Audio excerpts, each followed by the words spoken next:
that. And finally, oh, there I am. It took me a second for me to pop in. That was weird. Haha. Should have cleared my throat off camera, but I didn't. Oh, It's just set up so that I'm Jessica Rabbit now. oh, I didn't do that on purpose. I always figured you'd be in the center. But yes, you will always be my Jessica Rabbit. Perfect. But anyway, hello and welcome to episode number. I forgot Bob Hodgkins was dead until I researched it for this episode, and it made me really sad. Of okay, podcast with bad people. That's a big number. It's a big number. This is a big podcast. It's extra special. Yep. Because we're talking about your favorite movie. That's what, at least what it said on the Wikipedia. It said Robert's That it was favorite my movie. favorite movie. Yes. I did like this movie a lot. I don't think it would be my favorite. It's probably not even in my top tens, but I Fair liked it a enough. lot. What? I said fair enough. But anyway, yeah, we're going to be talking about Who Framed Roger Rabbit, and then moving on to a light and breezy topic of if you could live in any video game world, where would it be and why? Just kind of chill. Yep. But before we get to that, I'm sure Robert has some fun for us. I do. I do have a nice little quiz for you. Oh boy. This time around, I thought a quiz with some facts and interesting bits of trivia worked in. You know how it works. Sounds good. So this time I decided to do some research on some of the various cartoon characters who were featured in this movie. Oh man. So I don't know. I don't know actually like what your background is with kind of the classic cartoons. I feel maybe- pretty good about it. Yeah. This may be All the right. one where I crush it. Well, we'll see. I definitely went for the weirdest facts I could find. But, No. all right. All right. So, for this one, the format that I'm using for the most part is going to be the 3 to 4 real facts and then a fake one. Okay. So we're going to start off with Mickey Mouse. Got 4 facts about Mickey Mouse. One of them I made up. And you get to guess which one. Okay. So, is the false fact about Mickey Mouse A, that in the US, Mickey Mouse is the most popular fake write-in candidate? B, that a now infamous 1936 cartoon ends with Mickey Mouse committing suicide after Minnie breaks up with him? C, Mickey and Minnie Mouse are married, but they do not live together? Or D, that in the 1970s, Disney released a Mickey Mouse disco album which went double platinum? Okay. Well, the suicide one that's weird because I know what you're talking about, but he doesn't kill himself at the end of it. He tries to kill himself, if I remember correctly, but he never succeeds, and then he gets over it. If I remember correctly. So if that's your fake one by spinning it a little bit, then I'm going to be like, oh. Because all the other ones also sound like it. Like the write-in candidate, sure, Mickey Mouse. The Disney Disco also sounds like something a bunch of dumb 70s kids would buy. And I believe Mickey and Minnie do not live together. But I don't know if they're married. So there's 2 that feel like they're going to catch me on technicalities. So I'm going to go with the one where you said he actually commits suicide. Yep, you got me right. So there's actually, there's 2 kind of things if you look for Mickey Mouse suicide. And the one I couldn't find information on. It's a weird Google. It is. The one I actually could not find, but I kind of remember having seen it before. And I think it's actually a comic strip. Yeah. And that's the one that you've seen before. But then there's also a video that's been going around the internet for like the last 5 or so years, I think, where it claims that it's like an old cartoon from the 1930s that shows Mickey Mouse committing suicide, but it's actually fake.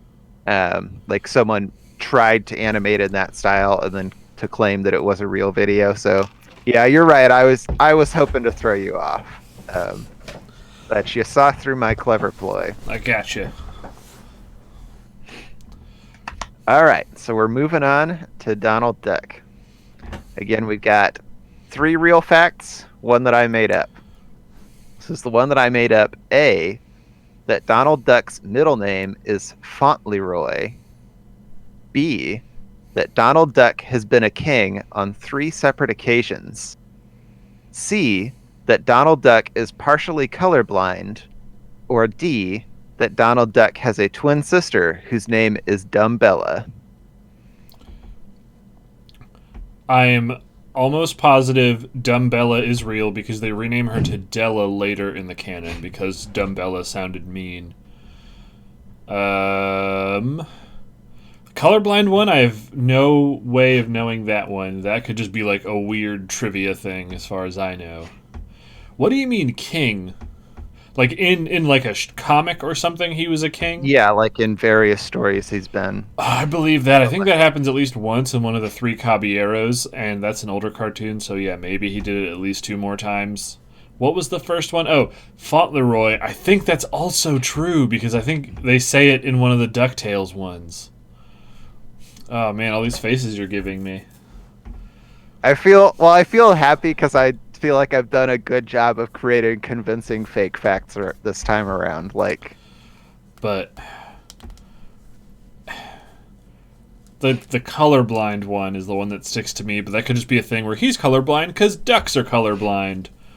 But that's the one that sticks to me, so I'll just say yeah, it's the colorblind one. Locking in with colorblind. I'm afraid I got you on this one. Oh, It was the king one. okay. Yeah, he may have been a king on like various occasions, but That also felt pretty technical, so yeah. you get 3 frowns out of 10 on that one.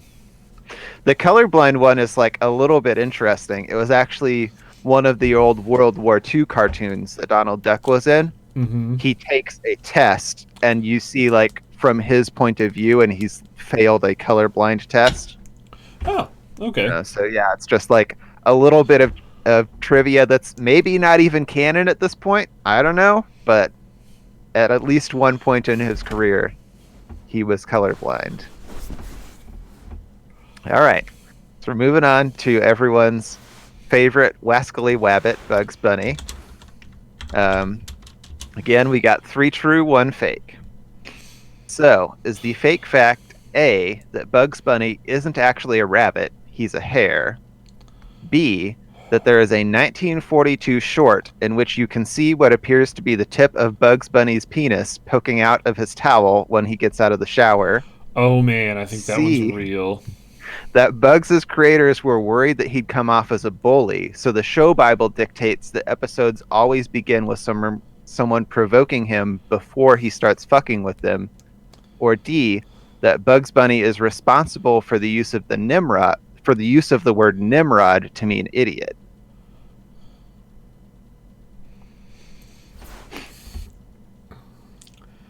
I am almost positive I've heard the Bible one of he'd be a bully. Yeah, I think that one's true. I also think, yeah, there was an episode of the most recent cartoon where they're like, Bugs Bunny, you're not a rabbit, you're a hare, and he has a weird identity crisis, so that could come from an older one. Shit. What was the second one? The second one was the one about how you can see his penis poking out of a towel. Oh, fuck. That just feels like something I feel like I've seen on the internet for like a reaction meme where someone just cuts in really tight on it to be like, look, you can see his boner.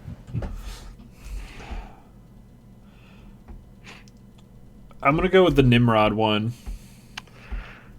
I'm afraid I got you again. The one about him being a rabbit and not or he is a rabbit. He's not a hare. So yeah, that one I made up. You got me. Yeah, the Nimrod one is like kind of interesting because I guess Nimrod was a term that people used to describe really like sort of legendary hunters, because it was a character from the Bible who I guess was a hunter, was named Nimrod. But Bugs Bunny calls Elmer Nimrod in an episode, and like because no one knew the context that Nimrod was a hunter, so it's kind of like calling someone Einstein sarcastically. They just assumed that Nimrod meant idiot, and it kind of took on that common meaning in our society, so that now everyone uses people who use the word Nimrod use it to mean idiot. That's nuts. I've learned something today. I tried to find some good facts. That one I will say is of the two that I've gotten wrong. I will say that was a legit got wrong, and me not going. All right. So our next one, we're reversing it just a little bit. This is a classic quiz question. 3 answers are wrong. 1 is correct. Okay. So the fact here is that Elmer Fudd wasn't always a hunter. He had, in his first appearance in a cartoon, he had a different career. And you get to guess what his original career was. So, was he A, a farmer, B, a police officer, C, a dentist, or D, a nature photographer?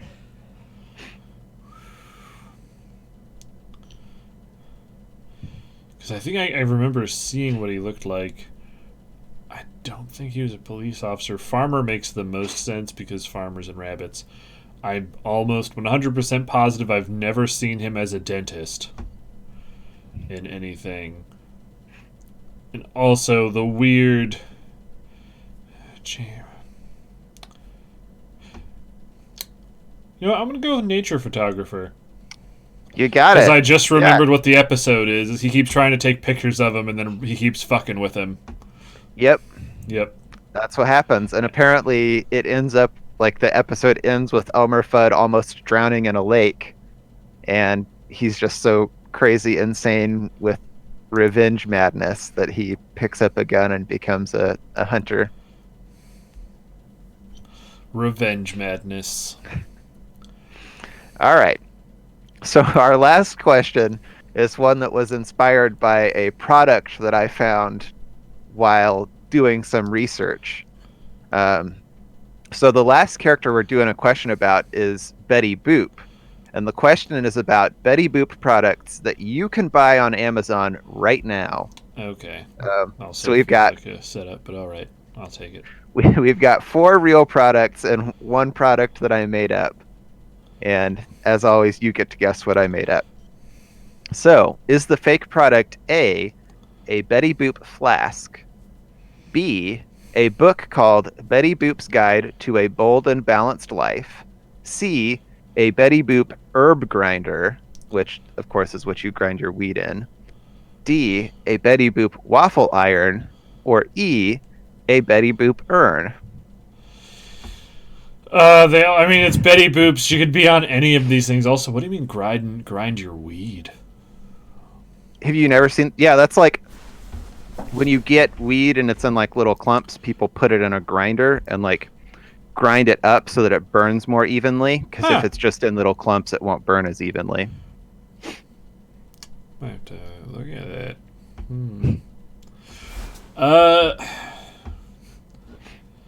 I was going to say the only... No, you said flask, not shot glasses. The only one that I know is real, but I don't know if it's on Amazon, but I know it has existed since time is the waffle maker or waffle iron. Is it one that puts... Are you saying it's one that puts Betty Boop's face on stuff, or just says Betty Boop on it? Either one. Okay, because I may be in trouble here. I mean, if your stipulation is available on Amazon and this is not available on Amazon, you're right. But my aunt had a Betty Boop one that was bright red and had Betty Boop on the top of it, and it didn't do any impressions. But it was Betty Boop doing the Rosie the Riveter. I feel like I've stumbled upon the answer. Was it Waffle Maker? Yeah, it was the Waffle Maker. But if it's not on Amazon, you're still right. That's true, yeah. I guess I did put that stipulation in for that, just to like really cover my ass. But I was really hoping a waffle maker did not exist, so it would be a fair question. And then you were immediately like, well, I know that one's true. So the urn is the thing that I found, and I was just like, How is this a thing that's happening to me? That sounded so much like a... yeah, I just Googled Betty Boop waffle maker and have found 4 of them. Oh, okay, yeah. So yeah, there is the urn. Nice. Yeah, you can buy that. It's sold by a company called Urns R Us. It costs $237.50 after shipping. It has 6 5-star reviews and 1 4-star review. Most of them aren't too specific, but one mentions that they put their uncle in the Betty Boop urn, and another mentions that it holds their grandma. Well, as a side note, before we actually get to the movie, just talking about weird funeral shit and Walmarts and my grandma. My grandma died like a few months ago, which is a huge bummer. But the thing that is funny is at her funeral, instead of playing hymns, the dude who is in charge of playing the music fucked up and switched to one of his playlists and started playing music from major motion pictures, namely Star Wars and the Jurassic Park theme. And everyone got, like, all the older people got really mad, but then my mom just went, like, just leave it. And they did the entire funeral to the Star Wars and Jurassic Park soundtracks. That's it seems like a fuck up, but also, like, kudos to your mom for being chill about that. But all right. Oh, man, Betty Boop's right over there. Said this wallpaper was free, but I have this terrible feeling that, like, this whole image, like, someone at Disney has found this podcast and we're just going to get weird letters telling us we have to go to jail. Maybe. But anyway, we're going to talk about this movie now. I feel safe in saying it was a good movie. Yeah. We both liked it. I would agree with that, yeah. And I think this is the first time I've seen it. Oh, really? I'd seen, like, the very ending before on TV. Oh. Like, literally from the moment that he's walking into the warehouse with the dip machine in it. So, okay. That's cool. Yeah, it was cool to see the whole movie. And I liked it a lot. Yeah. Well, this isn't the first time I've seen it. I've seen it before this at least one time in the whole way through, and then, like how we talked about it before, it's one of those movies where it's just on the daytime television, so I would just see bits and pieces. Yeah. It was a movie when I was younger. I remember my parents not really letting me watch it until, like, one day it was just on, and my dad just kind of went, like, I was like, oh yeah, cartoons, and my dad just went, fine, whatever, and, like, just begrudgingly let me watch it. Yeah. And watching it again now, this is probably, like, the first time where it's hitting me of, like, man, movies get made that have so much more stuff that's not for dumb idiot kids. Yeah, I was, like, wondering, because, like, watching this, I was like, oh man, this movie is not for kids. But I mean, it has a PG rating, doesn't it? Yes, but once again, this is a movie before PG-13 was a thing. Oh yeah. Yeah, PG-13 didn't exist, I think, until 1992. So this was 1988, I think it said. Correct. But yeah, so someday I'll remember that fact. I'm actually just going to go ahead and Google when did PG-13 get invented. So that way I'll know. And that way I can forget again and you can remind me once more. Huh. Well, CJ is a dirty, stinky liar. Ooh. Wow, what? I thought it came out in the 90s.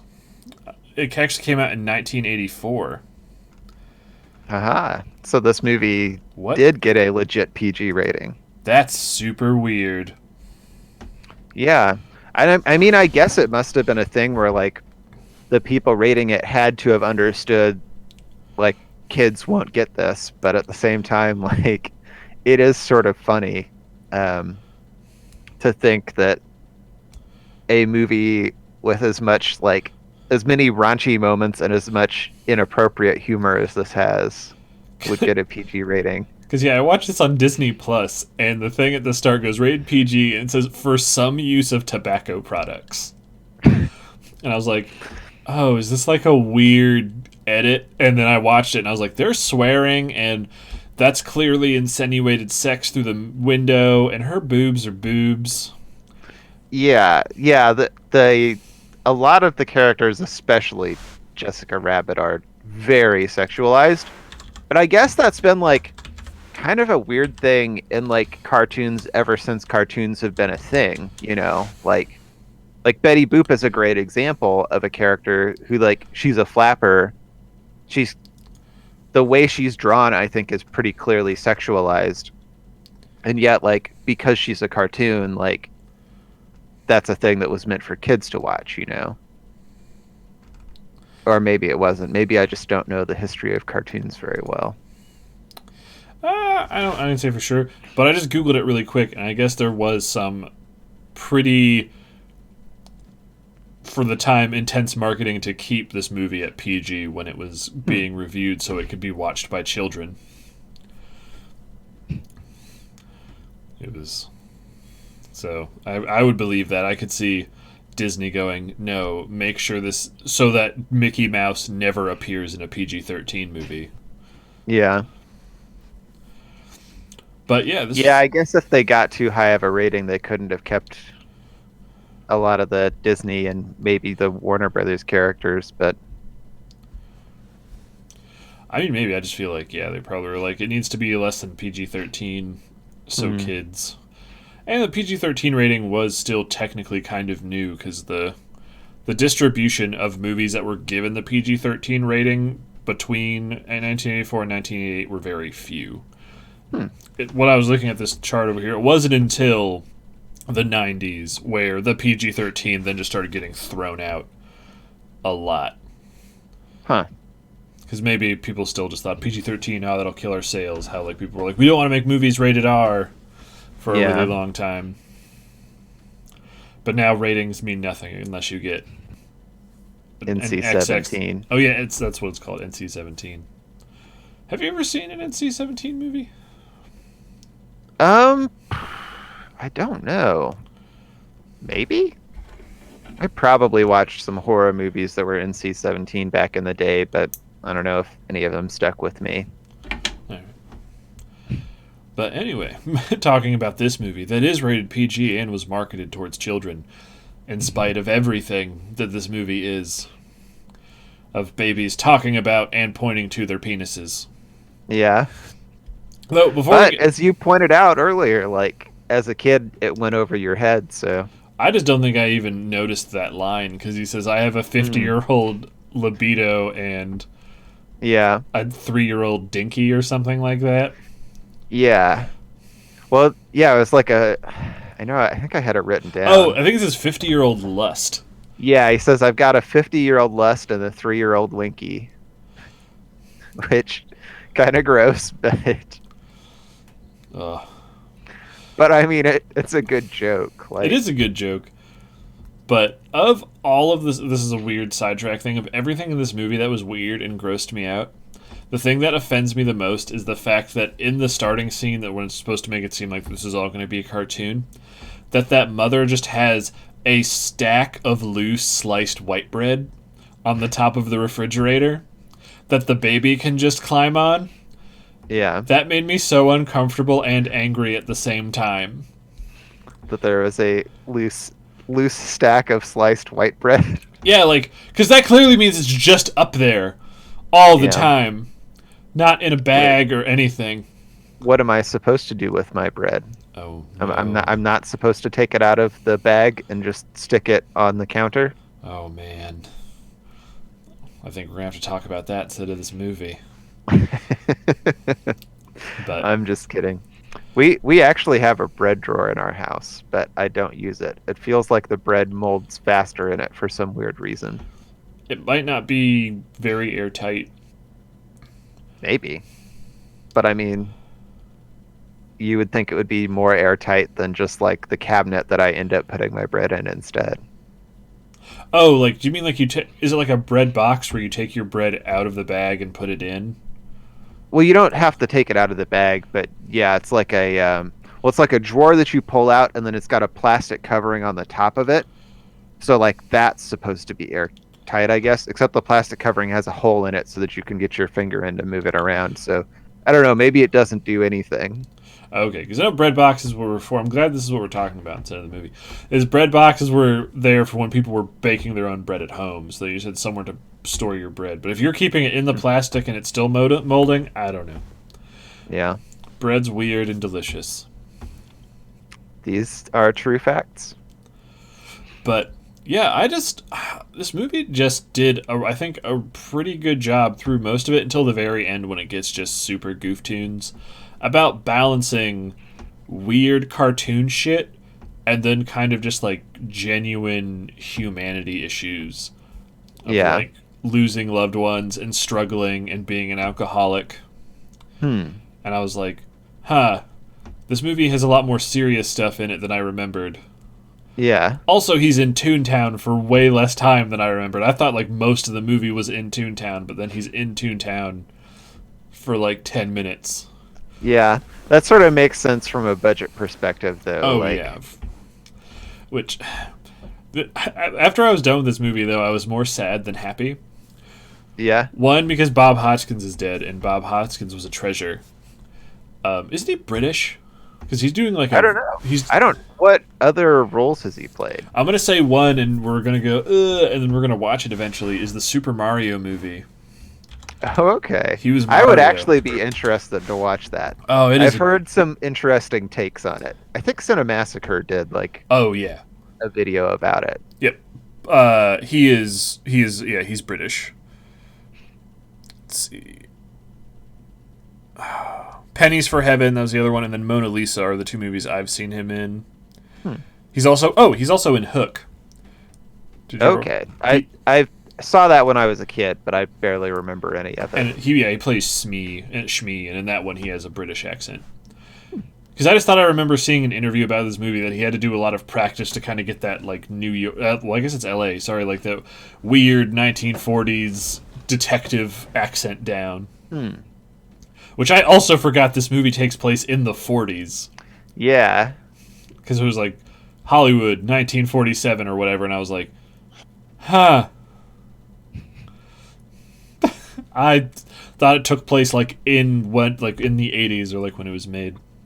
But no, what made me sad watching this movie is one, Bob Hoskins is dead, and he just seems like a really nice guy in all of his interviews. But two, this is a movie that it's one of the few movies I think that could really benefit from a remake. One, because like the sort of, which I think we'll talk about in a bit, the like disguised topic of race in this movie is still very relevant today. Yeah. And could be done. And two, we have much better technology that could make things that look animated and next to things that are real not look so weird. Like the whole time he's in Toontown, you can tell he's just on a green screen. Yeah. And there's the Toontown effects are not as good as like the effects when it's inverted and the cartoons are being inserted into a shot of real life. And made me sad is that basically this movie would be impossible to make today because of budget and licensing rights. Yeah. Like as I mentioned last week when we were kind of prepping this is the only time I believe in any motion picture, or really I believe any piece of official media like ordained by both companies, where Mickey Mouse and Bugs Bunny appear on screen at the same time. Yeah. And that one scene had thousands of words of notes from both companies that are like, no one can be like one-upping the other one. They have to be equals. They can't be doing anything offensive. And they had to fight so hard, which is such a weird thing to fight for, to get Mickey to say, you could be killed. They didn't want Mickey saying the word killed, I guess, from what I understand. Yeah. Which I'm like, you could be like, you're a gunner! Like, you could have changed it, but they were like, someone was like, no! My vision! I mean, it is like, it's funny to hear Mickey say like, you could die. Yeah, like it was weird. The fact that Mickey was also totally okay with Bugs Bunny just straight up murdering a human. Yeah. But yeah, I mean, if you wait 5 years, I'm sure Warner Brothers will have been purchased by Disney at that point. So then like the licensing issues won't be a thing. Well, and then even that, with how insane Nintendo is insane with branding and marketing stuff. But hey, Turby Crazy, how you doing? It's been a while. But with how like brand focused and police ish they are with their stuff, there's no way, in my opinion, that Disney would allow Mickey Mouse and all these people to appear in a movie where people are drinking, having boobs, and saying "what the hell" and "damn" and shooting people in the back multiple times. Yeah. Well, and the other thing is like, I don't think these characters have the same relevance today that they did when this movie was made. You know, like I feel like we're probably the last generation of people who even grew up with like Looney Tunes, right?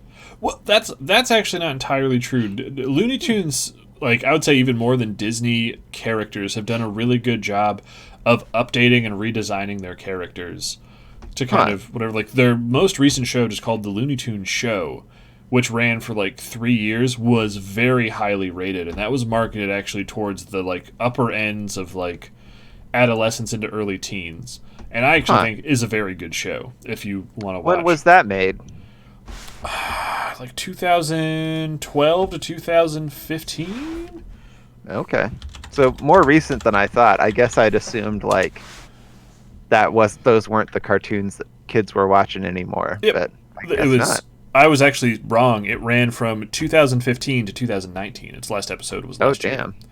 And it does a bunch of like weird stuff. Like, do you remember Lola Bunny from Space Jam? Mm-hmm. She's in it, but they redo her character completely, and she's like an innocent yet almost psychotically idiotic person. And it's a delight.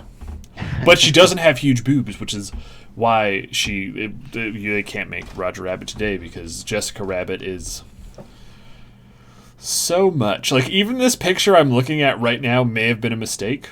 Oh, shit. Yeah. What? Oh, my God, Trevor. Trevor! What's happening? Oh, my God!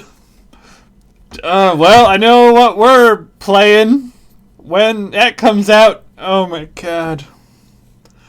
Well, thank you, Trevor. Sorry for getting all hyped. Well, that crosses. You just get a game from over Steam. I'm taking it. I did, and I crossed that off my wish list. Oh man, Thank you, Trevor. That's awesome. Well, be on the lookout for Resident Evil 3 remake when that comes out. That's gonna be cool. My face is all flushed. My cheeks are red. I think I have a fever.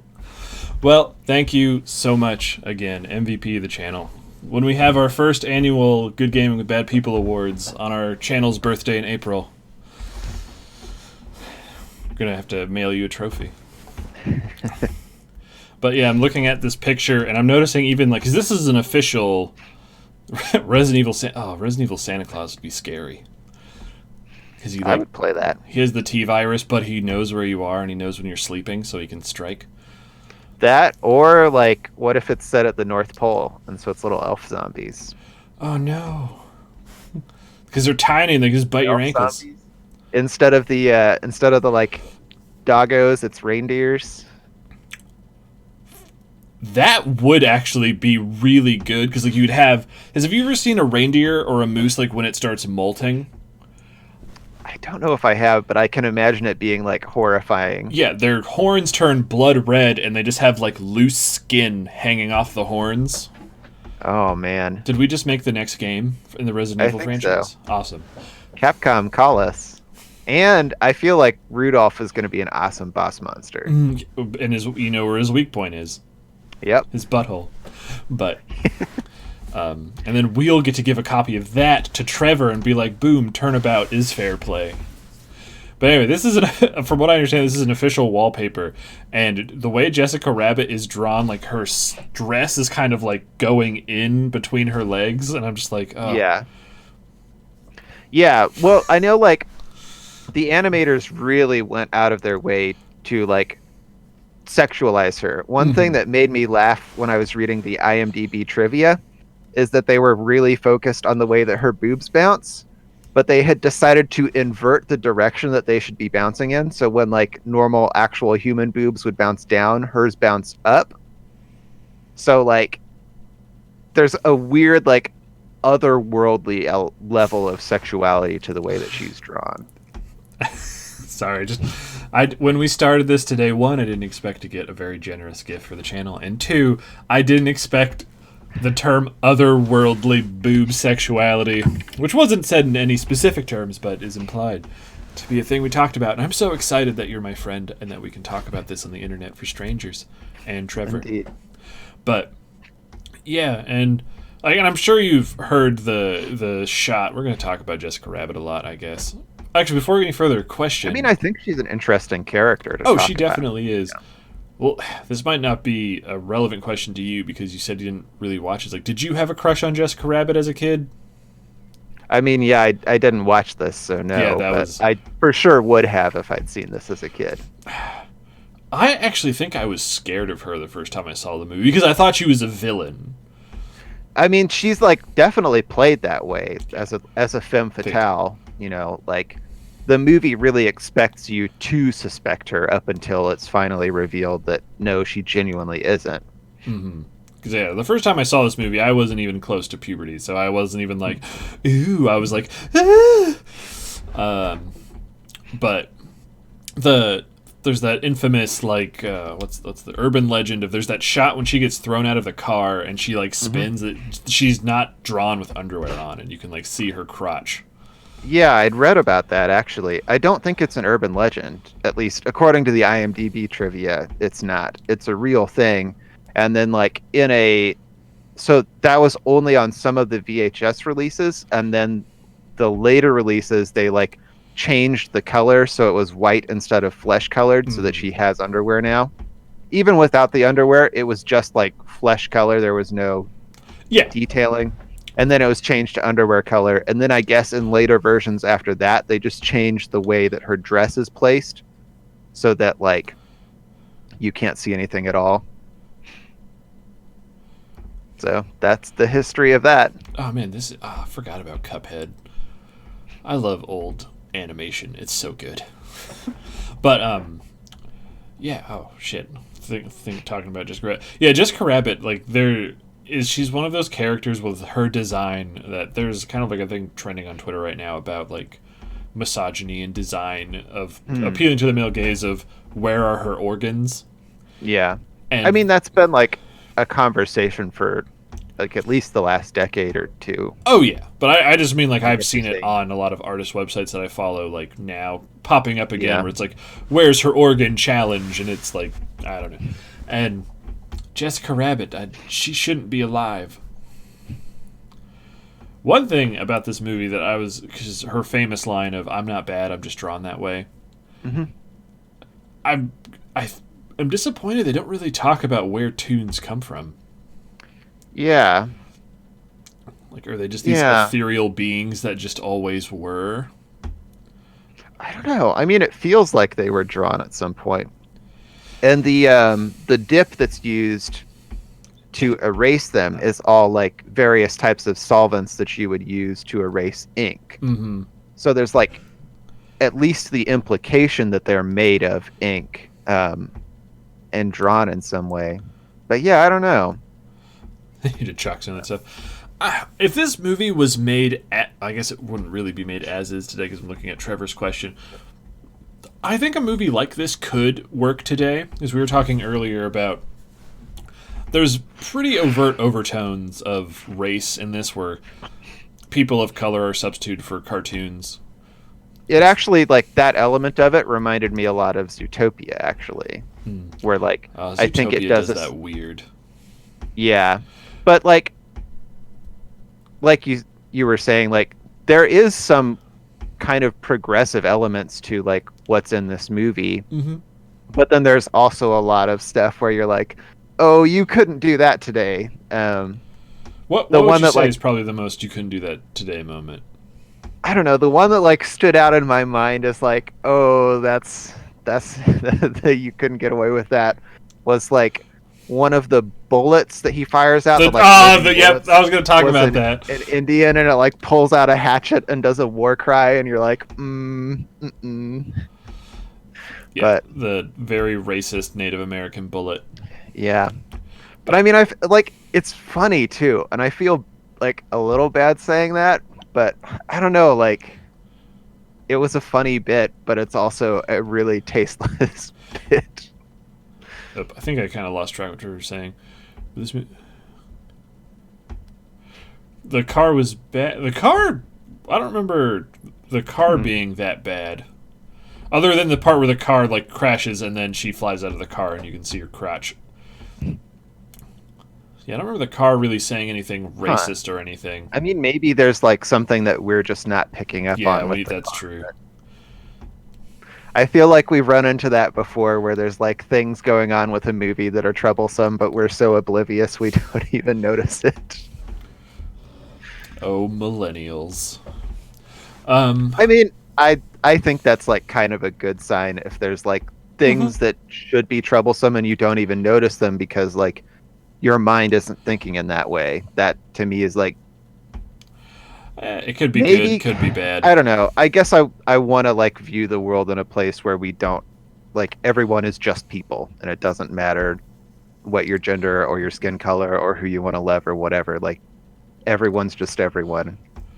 But man, we've gone. This has just been a roller coaster experience on this movie. Yep. But yeah, because I don't know if you're familiar with a movie very similar to this. It's called Cool World. Cool World. I don't think so. With no. Brad Pitt. I mean, I was going on a limb and assuming. I was not born in the 80s. I was born in the 90s. Yeah, I was born in like the very tail end of the 80s. So I was a baby through all of the 80s. And then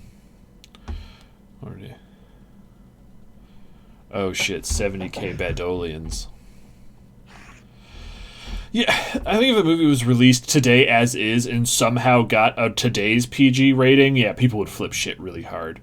But if it came out today and got a PG-13 rating, I think people would probably think it's okay, except for like the race stuff, like with not like the race parallels, but like, yeah, this Native American bullet is super racist. Yeah. I mean, I do think that also like some of the sexuality is at least a thing that there would be a conversation about. Yeah. Also the fact that they're cartoons, so I guess they're different, but the fact that rabbit is definitely fucking that human, that's happening. Yeah, I felt like such an idiot because for the whole movie I was like, how is she a rabbit? She doesn't have rabbit ears. And it wasn't until after I had watched that I was like, oh, it's her last name. She's married to Roger Rabbit. I felt so dumb. That's okay. Bob Hoskins also thought she was going to be a rabbit. I also, because Goofy is staring into my soul in this wallpaper. I loved the headline on the one newspaper that said Valiant and Valiant clear Goofy of all spy charges. Yeah, that little like pan over is a really great. It's like a great storytelling device. I know it's not the first time or the last time anyone's ever done that, but they do a good job of it here of like showing you a lot of things, but then there's also some little bits thrown in like that are funny. But the other one that like the one next to it was like I know I didn't notice it the first time because I just read the big headlines, didn't look at the sublines of where it was Valiant and Valiant solve missing nephew case, and then it was like Ducks Huey, Dewey, and Louie are returned to their uncle, and I was like, words. But yeah, like this movie, I safely do not think is for kids, and it has some pretty fucked up shit in it.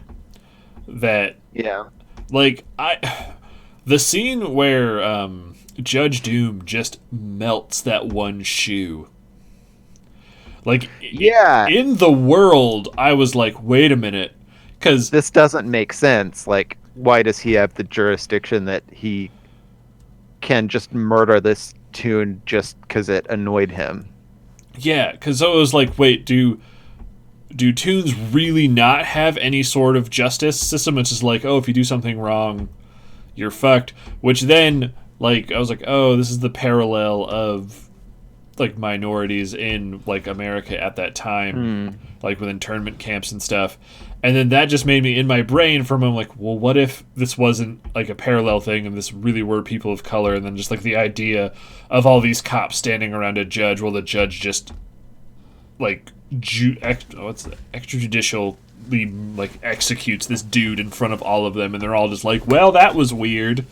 Yeah. That, and then the animation just on the shoe's face as it is slowly dissolved was also like really haunting. Yeah. I was just like, oh, that's super fucked. I mean, I guess they did elect a guy named Judge Doom. So. That, I forgot that was his name. Until like we were watching, he's like, Doom's here, and I was like, what? Oh my god. That's so dumb. But I also was a little bummed because I, for some reason, thought we'd get to see what he looked like under his skin mask, but then we never did. Yeah, I really wanted to know too. But you never find out.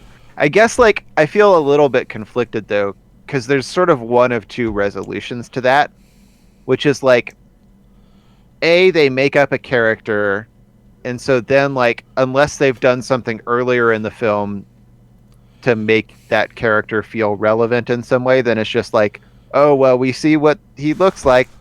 That's a guy. Or B, they, like, pick an established character and make them the bad guy. But that, I don't know, like, that was the twist of the first Scooby-Doo live-action movie, if you remember that one. Mm-hmm. And it felt so, I don't know, just everything about that movie I don't really like. Maybe it could have been done better here, but... I mean, like, Roger Rabbit was basically invented for this movie. I think they could have invented a villain. Yeah. But, out of that, which, really the only thing in this movie that bummed me out is this movie sort of fails as a film noir film, in my opinion. Where, because, like, I knew the whole time that, oh, Judge Doom is the villain. Like, that's the twist. Even though it's very obvious that he, like, the villain of being the one who killed his brother, like that being the thing. But the movie gives no hints for you to even be able to solve that or know about it. Yeah. Until it's revealed. There's not really a mystery in this movie. It's just sort of them being... It's more like... I would say it's more akin to like the movie The Fugitive rather than something like Chinatown or L.A. Noire. Yeah. Not L.A. Noire, L.A. Confidential.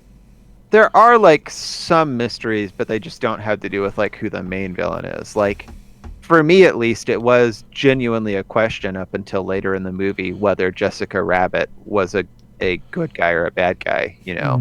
Okay, that's fair. Like... But, like, everything else... Like, to me, a good mystery movie needs to give all of the pieces up front, but low-keyly, so that way you have a chance of solving it, potentially before the movie reveals it. And this movie doesn't do that. Like, there was no way for you to know that there was disappearing and then reappearing ink, so that way you'd know that the blank piece of paper was the will the whole time. Yeah. Because he only says it's disappearing ink, so it's like, oh, okay. So there's just nothing there that you can put stuff together, so it's just like, that's my only complaint, is I wish there was something I could have solved. Or people who want that sort of thing can solve later. Also, that's a real dick move by Acme, that he, like, squirts the ink on him, and he's like, oh, it's just a prank, it's disappearing ink. But then, like, 2 days later, it's gonna come back. He just ruined that guy's shirt just as a prank. Well, I thought it came back because he touched the reappearing ink. Oh, okay. I'm an idiot. Well, but no, you're right. He's a dick. Yeah. Like, because that is still on his shirt. And anyone who is that old and is doing hand buzzer shit to strangers is an asshole. I don't know, but the hand buzzer, I feel like I'll let him get away with. It's kind of like a quirky old man thing. Those can kill people. If you have like an arrhythmia or a pacemaker, yeah, any sort of like electric jolt can do that. Like, it's not common, but it's not impossible, and people have been killed by those, if I remember correctly, and I hope I'm not just fucking snopesing this right now. but I've Well, just heard it's like don't do any sort of electric based pranks on anyone. Like one really common one was you could do things with old shaving razors that when you turn them on they'd zap you. And that was like a common prank, but it's like that could kill you if you're wet especially. huh. Oh, I'm sorry you Well. have that condition, Trevor. That sucks.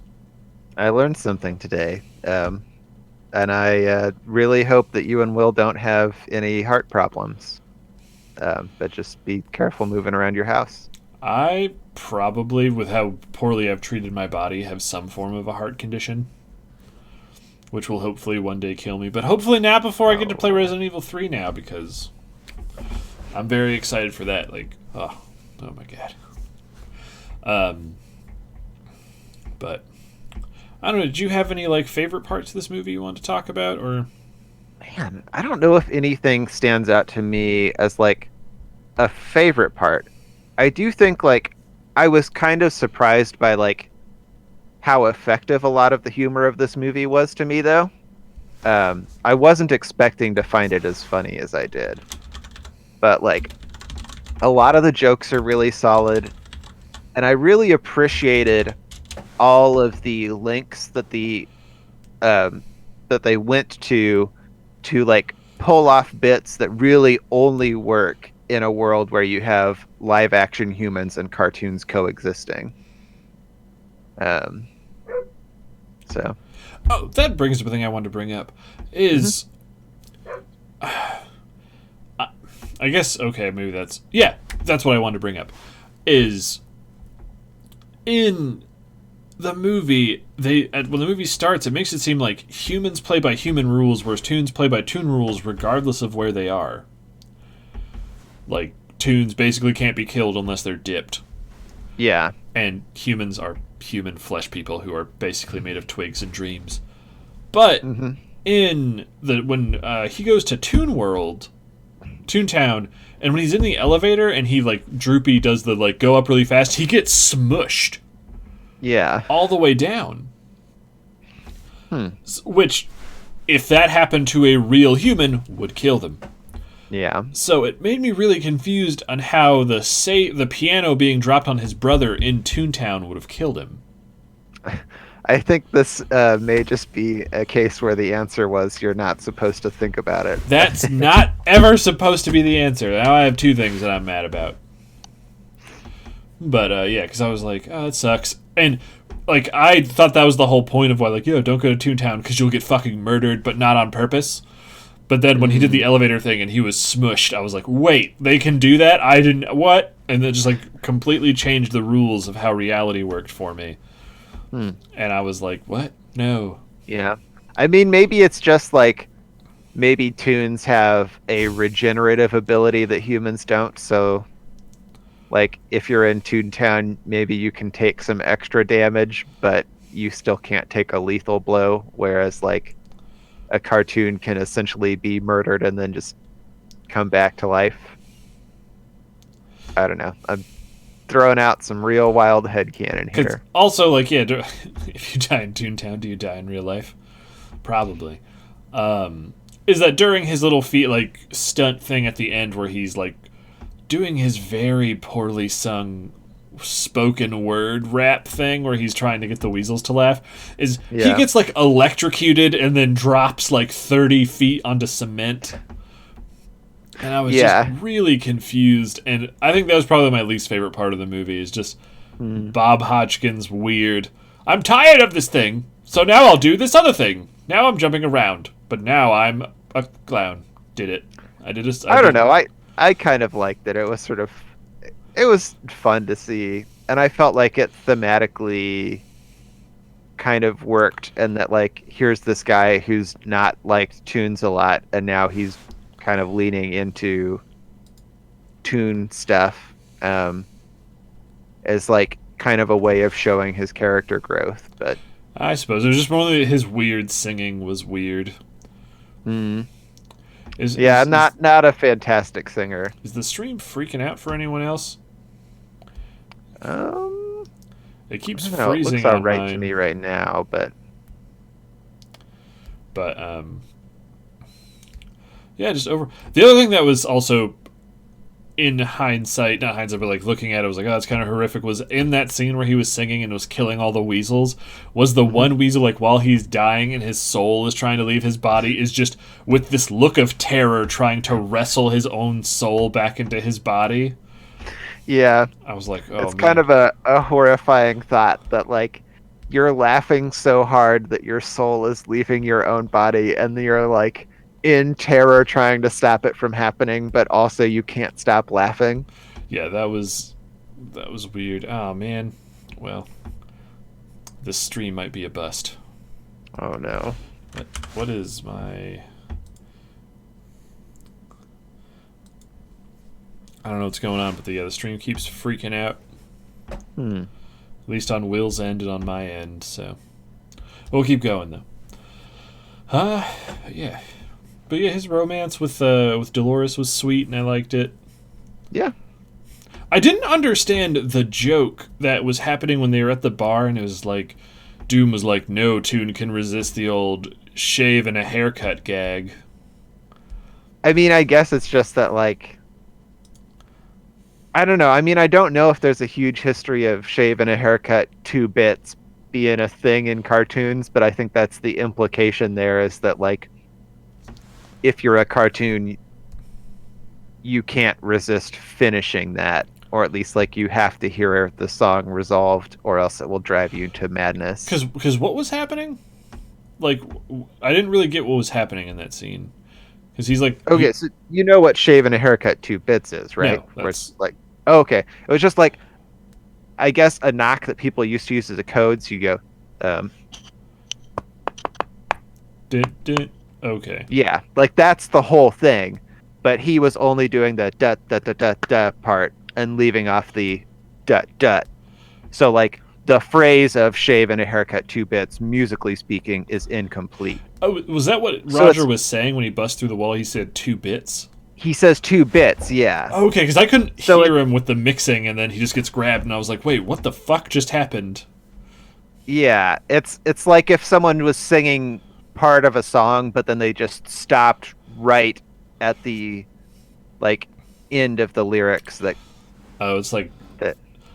Yeah, I've seen a lot of modern examples where it's like it'll be like a TikTok or a Vine of someone hiding in a closet from a murderer, and then the murderer's like getting frustrated looking for them, and then he goes like Red Robin, and then the guy in the closet goes yum, and then the guy's like ah, I'm gonna go kill him. So yeah, that's exactly what the bit is. Gotcha, that makes sense. All right. Well, yeah. Now you know. We're all learning things today. I feel so educated.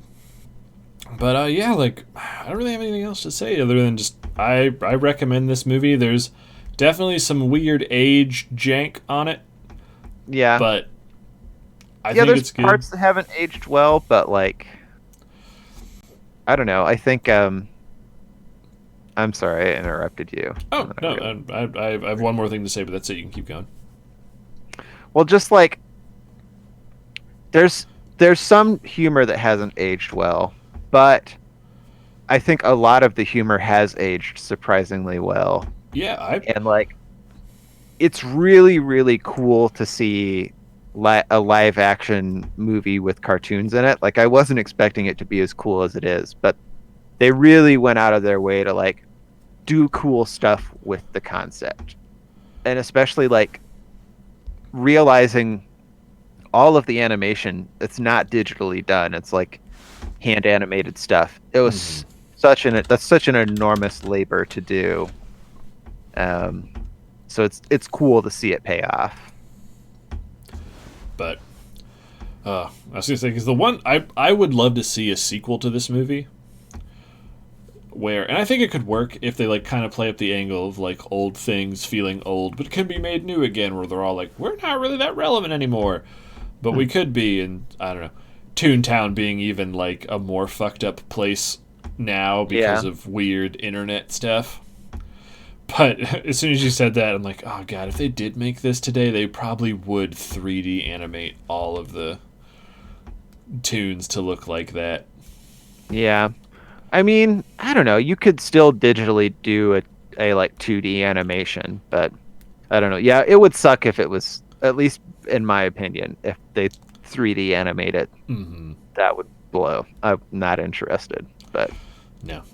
Unless it was if it was like woven well into the narrative, yeah, where there like something happened where all the 2D things became 3D, or maybe that would be like the thing that's happening is some things are 2D and then some are transitioning into 3D, and they're I don't know. We're writing this movie. We're making the next Resident Evil. There's so much stuff happening on this podcast right now. Yep. All by accident. All by accident. Man.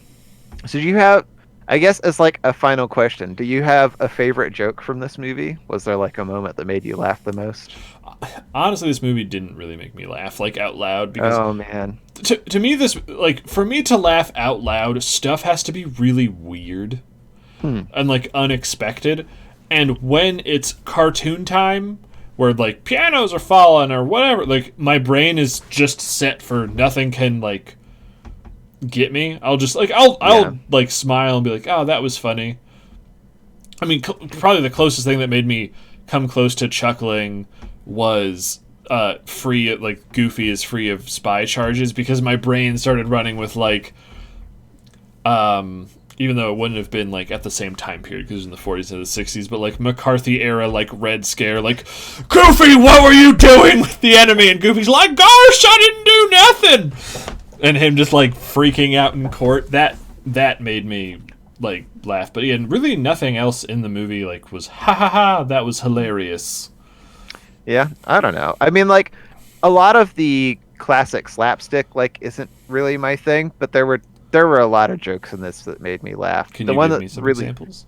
Yeah, so the one that really stood out to me is when he's been handcuffed to Roger Rabbit the whole time, and they go to cut off the handcuffs, and then like Roger Rabbit just pulls his hands out, and he's like, "You could do this the whole time," and he says, "No, I can only do it when it's funny to do it."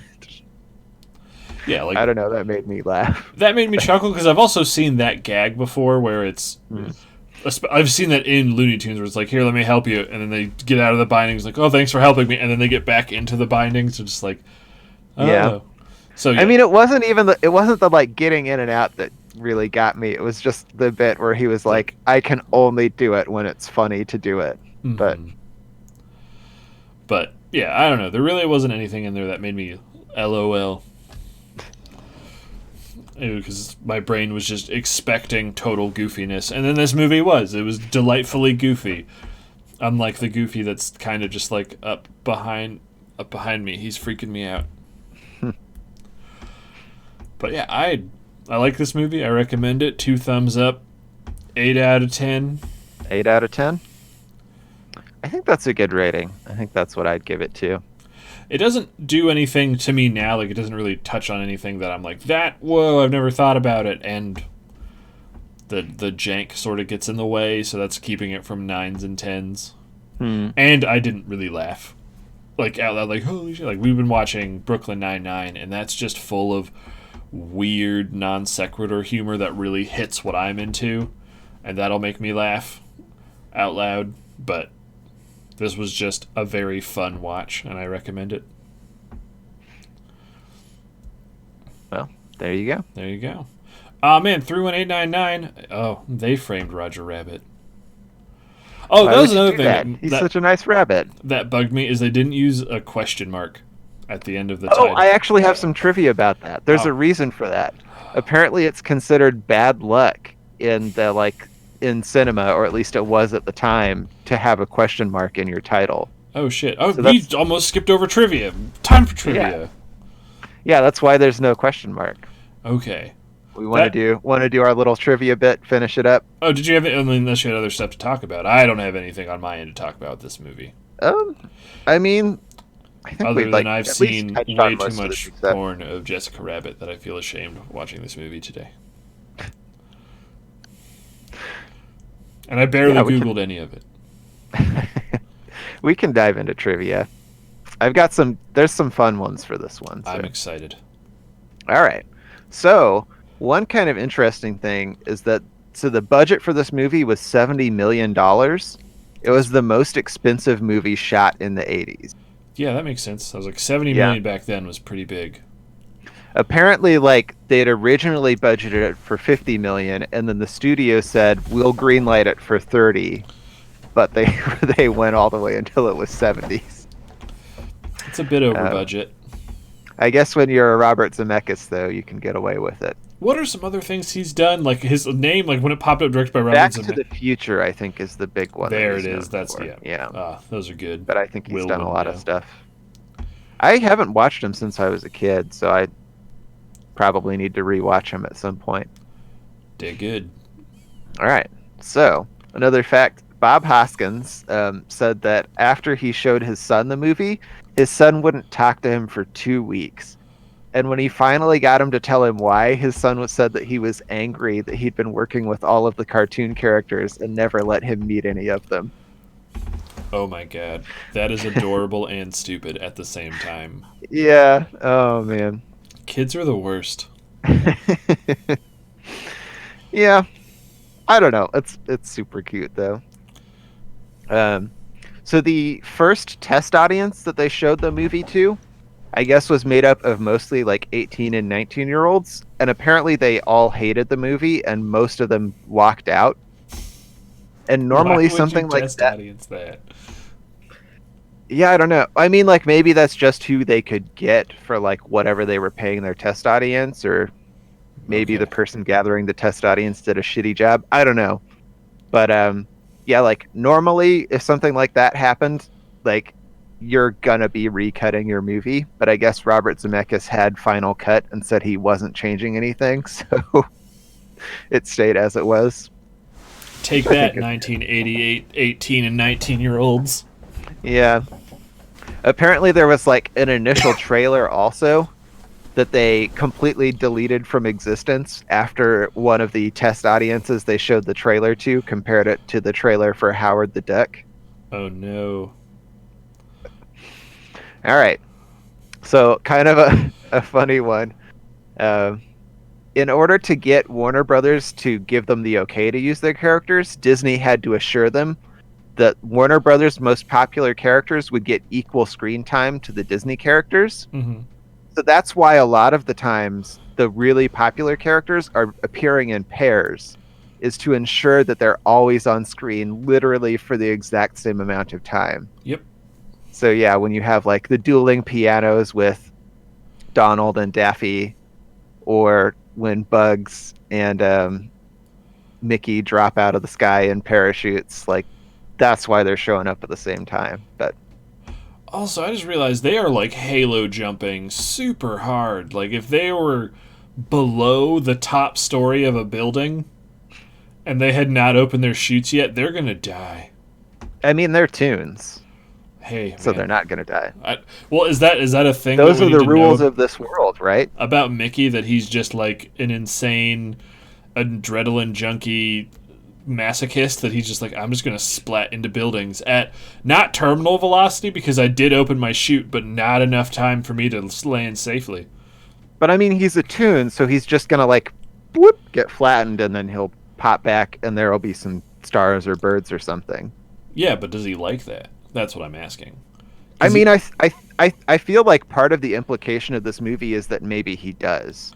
At the very least, like characters that can sort of be seeing as similar to the role that he would have, like Roger Rabbit, you get the feeling that he kind of likes having all of this damage done to him in order to make something, like make people laugh, you know?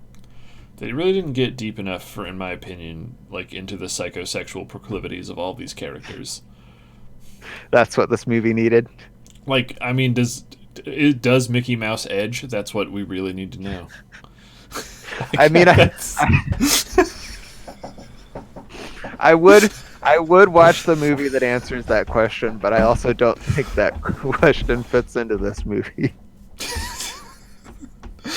Such a dumb joke. Why am I laughing at that? Oh my god. I mean, because it's funny. Oh no! I'm gonna hear that in my nightmares later. Oh man. All right. All right. Let's see. So apparently there were originally supposed to be 7 weasels instead of 5, because they were supposed to mimic like the Seven Dwarfs. Oh. Yeah, Do you know, were the weasels created for this movie?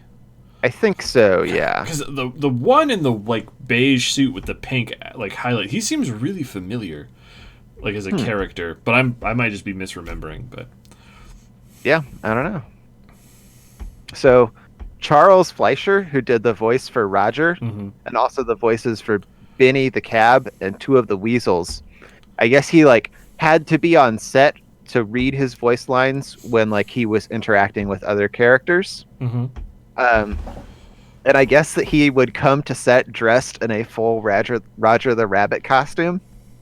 And people kept telling him like, dude, why are you doing this? You're not going to be on screen. And like he would go out in public and people would laugh and be like, man, the effects budget for this movie's really not looking great. But I don't know. I found that kind of funny. yeah, I mean it's like the guy who's like the voice of Mario, Chris Martinet, I think his name is a huge weirdo, and he just dresses up like Mario at E3 and stuff, and just stands behind people playing Mario games and mocks them in his Mario voice. Which is charming and also slightly terrifying because he's like a 70-year-old man. Yeah. So there was apparently a disagreement with WB during the shooting because they wanted their characters to appear the way that they did at the time that the movie was being shot. So like the 80s versions of them. But the filmmakers wanted to use the characters as they would have looked at the time that the movie was set in the 40s. So I guess what they did was they sent WB dummy roles for approval that featured the modern versions of their characters, but those were just fakes. And so then they went ahead and used the 40s versions for the actual movie. That feels illegal. I'm sure like it 100% was a breach of contract, but I think it was like one of those things where they're just saying like don't ask permission, ask forgiveness, because like the budget for reanimating that stuff would have been so enormous that they couldn't have done it at that point. Makes sense. One kind of weird one, and I'm a little skeptical about this one. But I guess like Hoskins had to spend a lot of time shooting in front of just a green screen. And he has claimed that in order to get into the role, he learned to hallucinate his imaginary co-stars and then eventually lost control of the ability to hallucinate them. So he was just like constantly hallucinating cartoon characters. And yeah, I don't know. That's a thing that he said happened. I don't know if it's true or not, but wait, so like you don't know whether it's true that he said that, or you like well, it's true that he said that. It just like seems like a very like that's a big claim to make. I don't know if like I mean, I don't know enough about the way that hallucinations work to be able to say like there's no way, but at the same time I feel like I know enough to be like kind of skeptical, but I guess, like, I don't know if, like, I think I have a pretty good imagination. I don't think I could do that. yeah. But I remember one time, it was the worst flu I'd ever have, where I sat on the toilet for over 24 hours. Like, I just was there, and I just spent the whole day there. Yeah. And it got to the point I was so dehydrated, and I had been, like, because I had just been home all week. I've been working on one of the graphic novel scripts that I had, that in the corner of my bathroom, just sitting on the floor, I could see them plain as day, was one of the characters from the book, talking about how I had shit all over them in the story. Yeah. But so like that's very different though from what he's talking about, because like when you're sick and especially if you're sleep deprived, something that can kind of start happening is that the part of your brain that sort of kicks in when you're dreaming and is like making up stuff, you can sort of like half fall asleep. And that's what creates that kind of really vivid hallucination. Is that the part of your brain that would normally only be active while you're asleep has become active while you're like conscious and awake.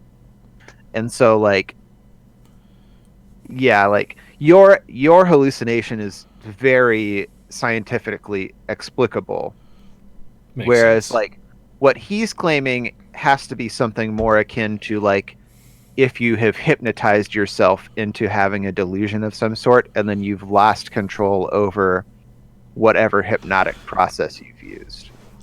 But that just like feels like a really crazy claim to me. But He was the treasure, so I'm not going to say yeah. he was a dumb idiot. Um okay. Oh, one weird thing. Yeah, all of the scenes in which Judge Doom isn't wearing glasses, he never blinks even once. Huh.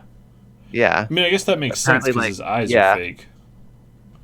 Well, I mean like Christopher Lloyd though also like did not blink Well, that's what I at all. mean, though. Oh, Yeah. like, even when his face wasn't on camera? Like the actor, yeah.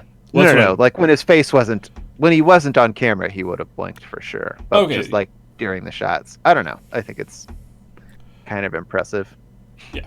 I also really like the effect, because it would have been practical, that they got on his glasses so many times to have sort of, like, the only thing I ever really see it in is an anime where, like, people who have, like, glasses in the way the light hits so you can't see their eyes and stuff behind their glasses, and it gives that Hmm. weird, like, inhuman look to them. I Yeah. like that they got that to happen with a bunch of the shots, Hmm. where he'd like kind of tilt his head down and then just white light would over his eyes. Yeah. All right. Last fact is that a prequel to the movie was pitched. It was called Toon Platoon, and it featured Roger and his associates as a platoon in World War II, where they had to rescue Jessica from the Nazis. It never got off the ground because apparently they had pitched it to Steven Spielberg, and he like immediately rejected the premise. But Oh my god, that's something I didn't even think about. How the fuck does that work? Do they have like Nazi cartoons? That would sorry, what? Oh, sorry. Like would the Nazis have Nazi cartoons? Like I mean like in the world that this movie takes place where Oh yeah, I don't know. like cuz you can't kill a tune with a gun. So would warfare just be us and them sending out whatever animation things they make up, just Maybe. infinitely slaughtering each other on a battlefield for all eternity? I mean, I feel like it would have been more like, maybe they would have gone back and taken some of the Nazis from the like World War II era cartoons. Um, but yeah, I don't know what their plan was. No, I mean like in the world of Roger Rabbit, because we're Yeah. in 1946, is or seven in their world of like the D-Day invasion. Could they have just like sent like Bugs Bunny and Mickey Mouse to storm the beach, and since they could not be Mm. killed by machine gun fire, just like Terminator their way up the beach? I guess so, So unless, like you said, the Germans also had. yeah, that's are they all just war of animation? I mean, it would have been cool to find out, but Okay, we really have to. Do you think we could just buy the rights to all these characters and make the movie? I mean, that seems pretty realistic on our budget. There was no war in their world. Where are you getting that fact from, Will? I think. Also, there literally was a war in their world because that's the premise of the sequel, was that the war was there. Yeah, there you go. I knew you were lying. He's a fibbler. It's true. But oh man, that's something I didn't even think about. And then are there like in their version of the Geneva Conventions, is it like no, you can't use cartoons for warfare? Man, maybe. There's so many things I want to know now. Like in today's age with like the officers who are like toons who work their way up on the force, are they like used as like SWAT? Because they can just go in and they can't be killed, but they still have to kill humans for the safety of other humans, and they're just like a tool, man. Oh, this makes my head hurt. Let's get back to talking about whether or not Mickey Mouse ejaculates. I There is no Geneva in their world. Oh man, Will's just going off the rails at this point. Like he has Toon Madness. At least it's not revenge madness. That's true. Even though Will basically is a wildlife photographer. All right. Well, are we ready to move on to the next topic? Yeah, I think so. All right. Go ahead and do that. Oh, man. What the fuck? I'm just... Oh, okay, I can tell. Okay, yeah, your head was like right in front of it, so I was like, that looked like Hatterene. All right, so we're going to get to the goofier, less analytical part of the podcast. We're going to run an ad break because who gives a shit. And talk about what game worlds and where in those game worlds we'd want to live and why. Mm-hmm. And I'm going to let Robert take it away first because he's already made props. And his I'm answer already living there. is already wrong, but I'll throw it to you. Why does photography do the revenge? Well, that's a callback to the start of this podcast that you'll just have to go back and watch. You'll be the guy who puts the second view of this podcast on YouTube. Haha. Oh, did he finally come? No, that he was just laughing at Will because he has to watch it on YouTube now. Gotcha. But that did make him come, so I guess 2 birds with 1 stone. Ugh. Oh, God. All right, so I'm assuming you want to live somewhere in Pokemon Land. That is true. Where do you want to live? I feel like it can't be surprising to you that I do want to live in Pokemon Land. It's not surprising. I mean, it's still wrong, but... The specific place that I have picked is the village of Bellonlier, which is from the newest game, so it's in the Galar region. Could you say the name of the village again? Bellonlier, or Ballonlea. I don't know for sure how it's pronounced. It's Ballonlea. Yeah. But it's like this village that's in a forest that's so dense that like no light gets through, so all of the light is coming from these like glowing mushrooms and stuff. Oh, that sounds horrific already. God, how did you make this worst option worse? What do you mean that sounds horrific? That sounds awesome. It's so beautiful. You wouldn't be getting any vitamin D. I mean, I'll just take vitamin D. Do they Ship even me sell some vitamin vitamins. D in the world of Pokemon? They sell vitamins. I mean, you never get to buy human stuff in the games, but like for sure if you needed some What vitamin about a bicycle? D. What? A bicycle? Fresh water? The fresh water you give to your Pokemon. But You it's don't still a drink it. human thing. I guess, yeah. I don't know. I mean, like... I don't know. I feel like they'll just fuck up your circadian rhythm so hard. I mean, that's probably true, but mine are already fucked up super hard, so... But also, like, it's Pokemon World, so, like, you don't have a real job, and you just go and work whenever you want to, and you battle some other trainers, and then they give you money, so... No, William, I'm trying to Pokemon holes in what he loves. But yeah, I picked it because I personally find the location really beautiful. I feel like there's some way for me to get around the vitamin D deficiency. And then it has a lot of Pokemon in the native area that I really like. So yeah, we've got our, let me move myself around. Got the Hatterene, Hatina, got a little Phantump back there, a Morlul, no, there we go, and a little Poltegeist. And I think that's a pretty good selection of Pokemon. I want all those to be living around me. So you want to live in a haunted mushroom forest where there's no sunlight? Yes. Okay. That is what I am saying. Because I think it's beautiful and it has Pokemons that I like. Okay. You know, you like, just- the moment you feel extreme anxiety, Hatterene is just going to show up to your house and beat your ass. I mean, that's fine. Is it? Like, Is it fine, Robert? yeah. Yeah. I mean, presumably that's going to kill me, right? Like, I'm not living through a Hatterene attack. I don't know. Like, what does it mean? Because this is like it pummels them. Yeah, I guess I don't know. I'm just gonna say I'm not living through that, and you know what? Like compared to the ways that I will probably actually die, I think I'm gonna take that death. So Okay, a quick sidebar, just to do a quick nerd deep dive into Robert. Robert, how do you think you're going to die?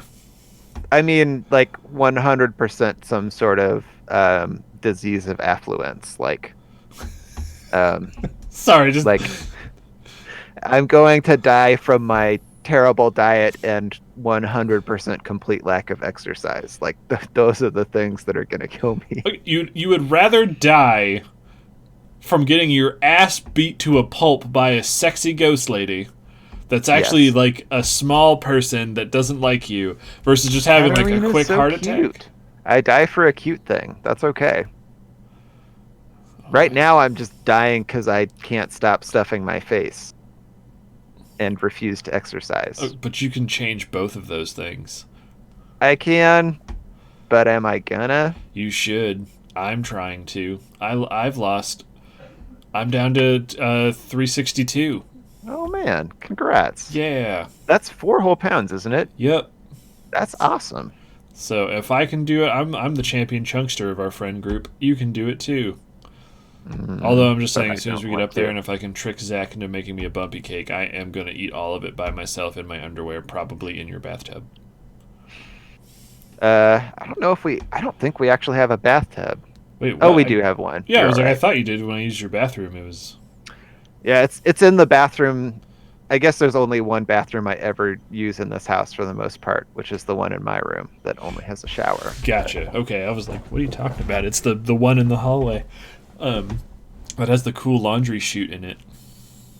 That it does. Did you guys like drop eggs down it or something one time?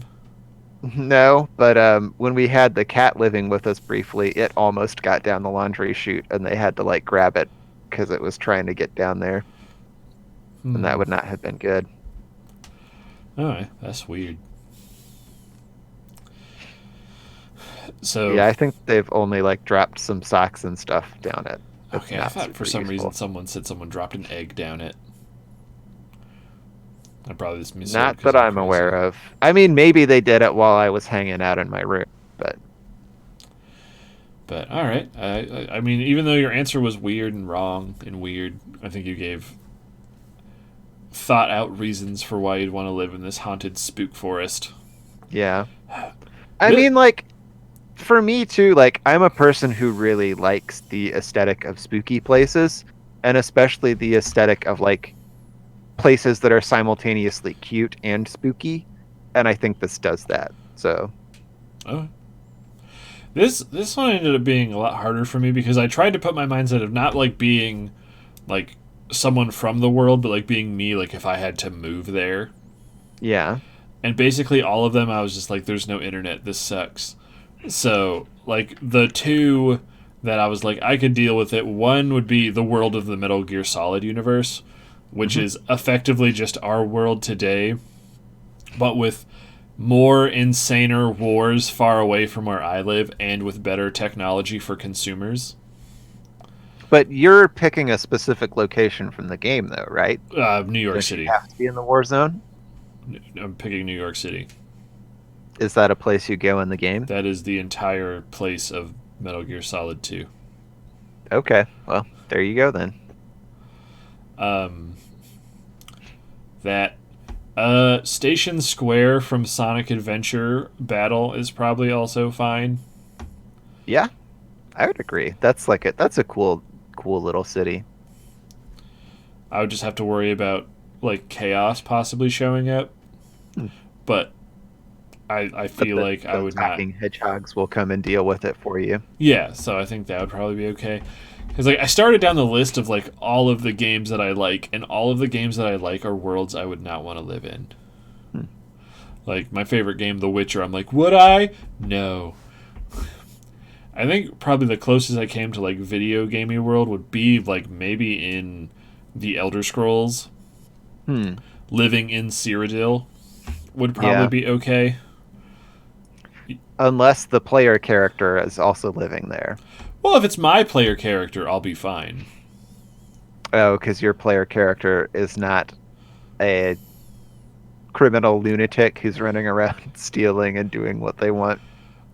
Yeah, the most thing that would be a problem would be there would probably be a lot of times where I would come to the front door and my front door would just be unlocked. Hmm. But that would only happen for like probably like a few months until the player character had maxed out their security skill. Because that's like the only crime I really committed in the last time I played was just trying to unlock people's front doors. So I There could you go. But yeah, that's the other But thing. I mean, it'd be a rough day for you though if you were living with my player character. Oh, I'm sure. Like, I wouldn't want to live in any game that you had access to. But yeah, that was like the same thing. Like, oh, would I want to live in any of the worlds from Grand Theft Auto? Those are also some of my favorite games. And then I was like, no, I wouldn't. So long as the player character is like a part of that world and behaved as the average player character would, then no. Yeah. But if it was my player character, then basically that's fine because I don't really just like fuck with people in those games. But oh man, what were some other ones? I can't really think of any of the Zeldas. I can't think of any Nintendo franchises I'd want to live in. I think I actually picked 3 different Zelda locations that I thought would be nice places to live in. All right, hit me up. What are those ones? All right. So my first one was Windfall Island, which is in Wind Waker. That's the island that has like the big windmill on it. Mm-hmm. And there's like kids running around playing tag and whatnot. I don't know. It's a nice, peaceful little community. It's a really beautiful location. Yeah, for me, Wind Waker is the one Zelda I specifically would not want to live in. Oh yeah, why Because, is that? like, the whole world is flooded, Yeah. and that would just make transportation and commerce really difficult and annoying. I mean that's true, but then you just like you're also unless you're Link, you're not doing a lot of transportation or commerce. Like you're just living a little village life on your little village island, you know. But I don't want to live a little village life on my village island. Fair enough. I want a variety of different foods and stuff, which would be really I mean, annoying. those could be brought in by like, Beetle the salesman guys coming around to all the islands. He'll sell you some stuff. You don't have to go to food. Food can come to you. But I won't, like, never mind. Beetle is a terrible thing to be like, oh, this is how I'm going to judge all my grocery shopping on. Because you can't plan for anything. He just has what he fucking has. Because he's like, I found some lint in a roach. 2 rupees. And I'm just like, oh my god. 2 lints for you today. That's a really bad Beetle impression. I'm not nailing this one. Wait, you said 2 what? Lints. Lints. Okay. I thought you said Steady lids, and I was like, are you talking about like the hat franchise store? Man. Beetle's mixing it up. He's moving into the hat game. Nice. Um, But anyway, other Okay, so I Zelda picked that. locations. I also like Kakariko Village, the one from Breath of the Wild. Like, again, it's just like it's nestled in the mountains. It's beautiful. There's not a lot going on. I'm just gonna chill out and do some village stuff. That one actually seemed pretty okay. I also liked Kakariko Village from Twilight Princess. I don't remember much about it in Twilight Princess. It's been a while since I played that game. I mean, you're there because that's the village that's at the base of Death Mountain, right? I mean, it is in Ocarina of Time. I don't remember if it is in Twilight Princess. Well, yeah, if it's but that it would one, make then it sense is. that it still is. It is that one then. If it's the Okay. one, because it's the same village. It's fine. There was a lot of cool architecture in that village in Twilight Princess. Like, there was a lot of verticality that I thought was neat. All right. So my last pick, and I'm like already getting ready for you to be like, no, Robert, you fucking moron, you Oh. don't want that. Oh man. Is because you know how much I hate heights, but Skyloft Village from Skyward Sword. Jesus Christ. Yeah, right. Do you have like a thing for bird people? I mean, it's just a cool village. Were they all? I thought they were like humans. That's the starting village, right? Oh, sorry. Sorry. I was thinking of the Breath of the Wild village of bird people. But yeah, fuck, what the fuck, Robert? You totally wouldn't want to live on a floating island in the middle of the sky. I mean, like You would fly around on a loft wing, Robert? initially that's gonna be horrifying for me, but I'm thinking this is some like real serious immersion therapy, the kind that I would never act willingly participate in, but like once you drop me off there, I'm there. I'm gonna have to get used to it, and once I do, like that's a cool place to live. It's not, but that's fine. I mean, like, I'm just letting you know that when Will and I get up to Minnesota on your next birthday, we're putting you in a cherry picker bucket and we're getting you up there. No. Yep, that's where all the kookaries No. are. I'll just go to Walmart and buy my own kookaries. Now, we're going to get you up there in that bucket when it's pretty windy. No. The bucket's going to go back and forth. No, that's not happening. What if they got a million Badolians? That's a lot of Badolians, but I'm gonna need some money. Not a million monies, but I will give you. We're going to start a new cryptocurrency. see, even Will says not when it's windy. Okay, even Will says that it's unsafe when it's windy. You can't do that to me. Okay. We're just going to go to that theme park and put you in the dropout ride. Oh no! Don't do that to me. The one where it's not even a ride, it's where they just do that trap door and you drop 58 feet into a cargo net. No. And we're going to put a No. GoPro on you so No. we can watch your No. face the whole time. No. That's going to be great. Mm-mm. I need you to look and see what theme parks are in Minnesota. No. I don't think so. Anyone in the comments say if you want Robert to go skydiving, if we get 5 votes, What, 5 votes? That's way too low. we'll push Robert out of a plane. I am not consenting to this. So Okay, I didn't say you were jumping. I said we were pushing you out of a plane. yeah, but you also got to push me into the plane. I'll just trick you into the plane with cookies. And I'm going to be screaming for help the entire time. I'm not okay, look, that's the thing is at this point I'm never getting on a plane with you willingly. Well, no, you're not going to know it's a plane. You're going to think like it's like a diner until it starts pulling away from the runway. You're okay, so you're like building a facade Yes. around an airplane. Yes. And somehow I'm like, I guess you're also remaking the interior of the airplane. I mean, this is probably getting too elaborate. Honestly, we're probably just going to be a Barakasu. That's probably what's going to happen. I don't know what that means. It's from the but- A-Team. Mr. T's character was terrified of planes, so anytime the plane thing was going to happen, the gag, which is very fucked up in today's world, they'd basically have to roofie him Ooh. and put him on the plane, and then they'd wake him up when they'd get there. So yeah, I mean, what we're if going to you do is we're going to you can do roofie that.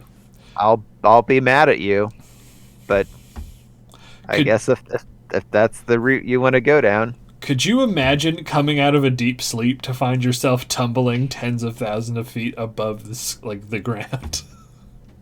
I mean, no, but I feel like, I mean, probably I'm just like assuming that I'm dreaming or something and trying to wake myself up, and then if I can't, maybe I'm just passing out from terror. So someone's gonna have to be there to pull that chute for me. Well, yeah, they have to because you've never skydived before, so you can't do it solo. You're going to have another Yeah. human strapped to you How are you convincing this human that it's okay to take? because this it's Will, sleeping guy? because he's already been doing jumps to get Oh, certified. okay. I gotcha.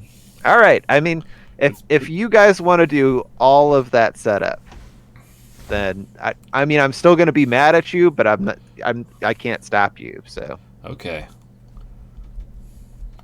It just makes me feel good that you acknowledge that we have the power and time to throw you out of an airplane. All right. Oh, I hope you don't, though. I would never do that to you if I did not have your consent. Thank you. But I might do that prank they did on the internet that was really funny, where they got their friend who was terrified of jumping out of a plane, and they blindfold him and they get him into a plane and they make it seem like they've taken off and gone up, and then they open the door, and then when they get ready to jump, they're getting ready to go, and the guy who's behind him is just like, "Oh no, you're coming loose! Oh God!" and just pushes him forward, and they haven't left the ground, and he just falls into a kiddie pool.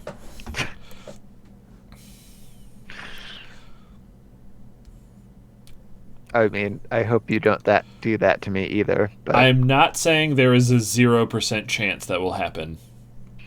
okay, well, I'm not saying there's a 0% chance that I'll piss my pants in terror and then you'll have a kiddie pool full of urine. So Well, then we'll just fill it You with get to urine to clean that begin up. with. Boom. oh man. R. Kelly needs a job now, so Oh no, not that. Get someone else's urine, please. if you Not that. sidebarring again, if you had to fall into a pool of some celebrity's urine, who would it be? Ugh, I don't think I want to answer that question. Fair enough. But obviously not R. Kelly. Oh, that's fine. I am too good for that urine. Take that, R. Kelly. Man, I regret picking this as the question because I was like, Well, I've got more places. keep going, you'll keep this All right. alive. So, another place I'd like to live is Stardew Valley. All right. That was one I thought about. That'd be okay. I think I'd just be really bored. It doesn't have internet for you. Yeah. Yeah, I don't know. I feel like I could really get into. I like working with my hands. I've done gardening before, and I like that kind of work. Obviously, it's like pretty heavy labor, but Yeah, I was like, then why I don't don't you know. just I garden think I now could if you're enjoy worried that about life. not working out? mm. Yeah, this I is mean, because I live in like real world where like I can't just garden and make a living off of that. If I could just garden and make a living off of it, like that's something I would want to do. I mean, you but- can become a farmer. You can go work on a farm. Yeah, you're not really making a good living there though, from like my understanding. But maybe I just don't know a lot about farms. I have like an uncle who's a farmer though, and the impression that I get from him is it's not a great time to be a farmer.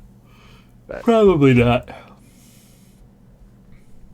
And also, like, I think the way that modern farming works and the way that farming works in Stardew Valley are pretty different.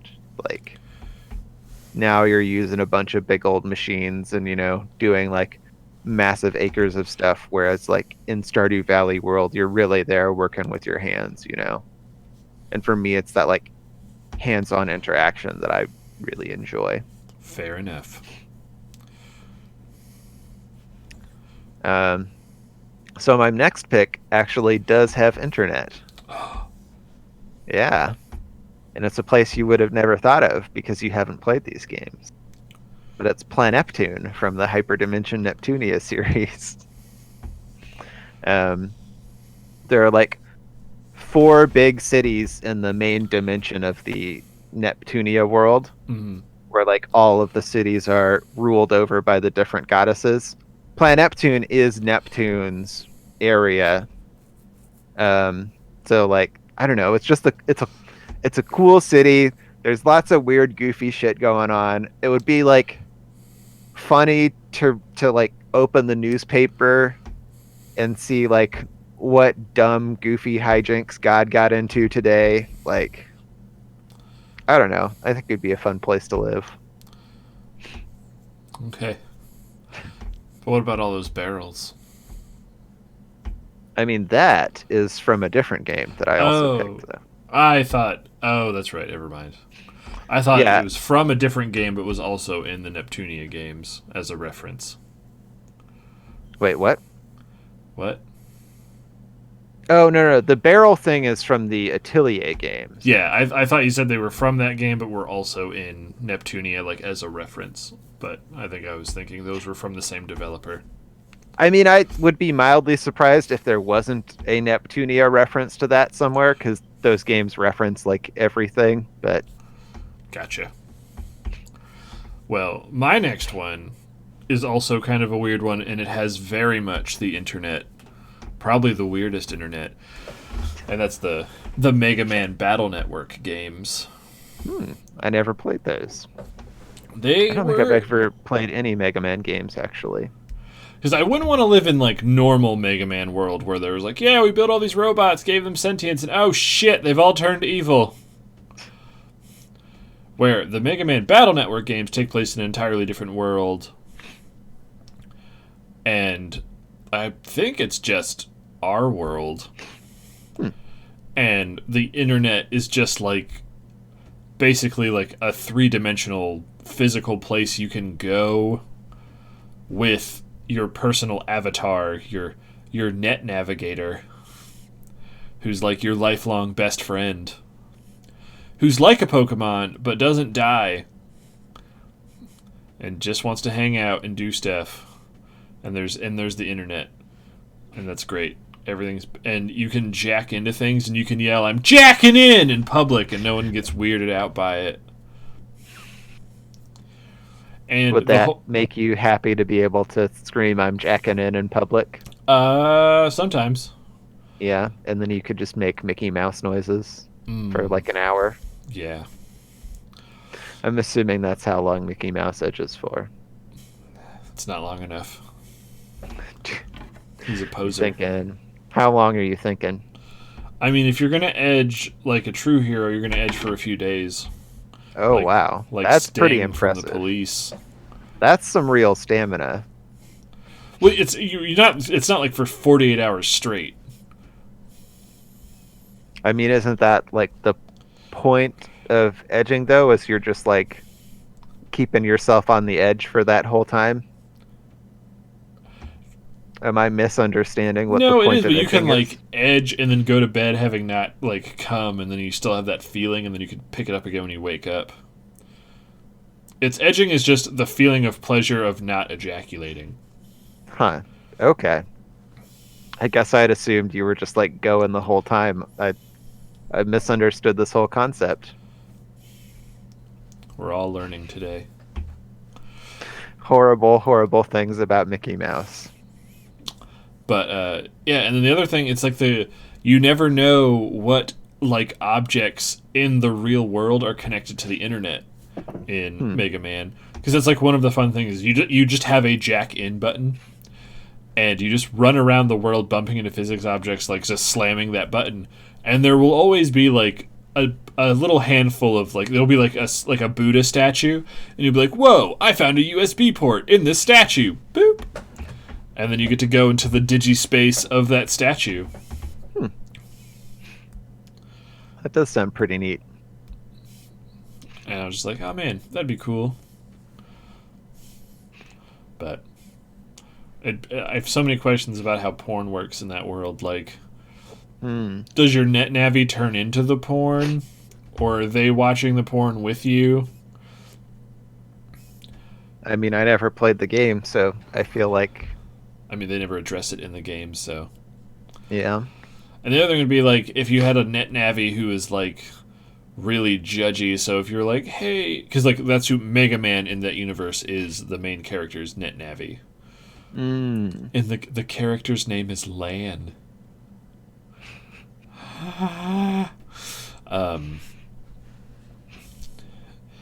And yeah, if you'd be like, "Hey, Mega Man, can we go Pornhub?" and he'd just be like, "Again, really?" And I'm like, "Yes." Would he, or would he be like, "Yeah, we're doing that's what I'm that." saying is, what if you had like a really judgy one? If you had one guy who's like down to clown for everything, that'd be dope.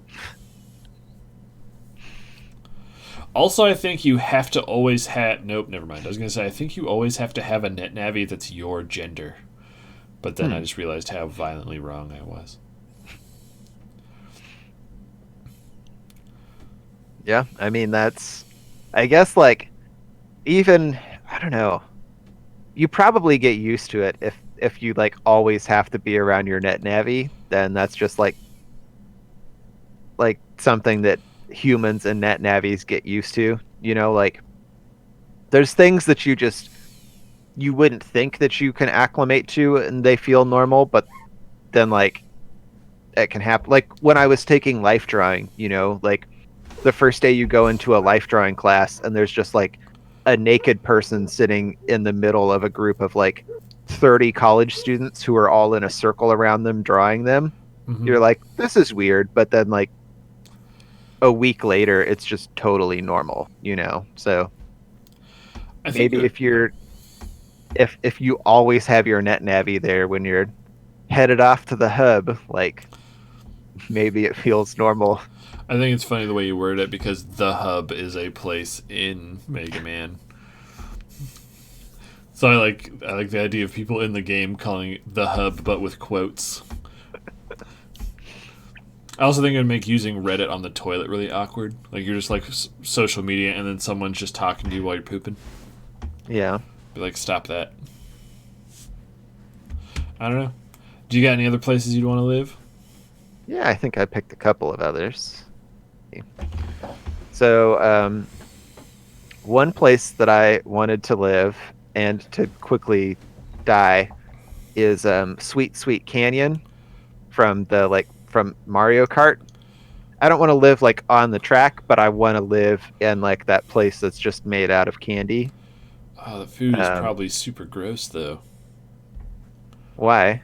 Because like things are walking on it, and like the air's touching it, so there's like bacteria and shit on everything. I don't think that's how the Mario world works though. Like when you're driving through it, it all looks normal. Like you're trying to apply the rules of our world to the way that the Mario world works, and I don't think it's the same. I think there's something magical about the candy that Sweet Sweet Land is made out of. So then how do you know it's edible? You're applying real world logic to the game logic. Because it's like it's candy. Like that's implicit in what it is.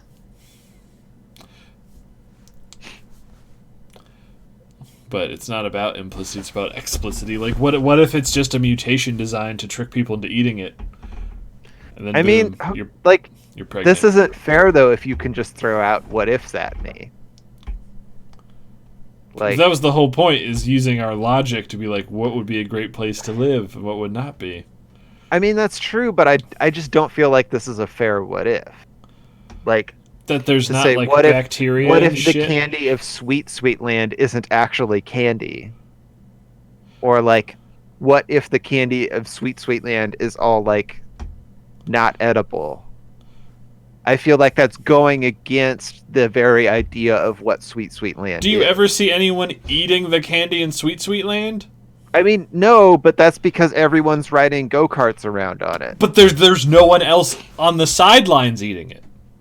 I mean, maybe there's no one like that close to the track.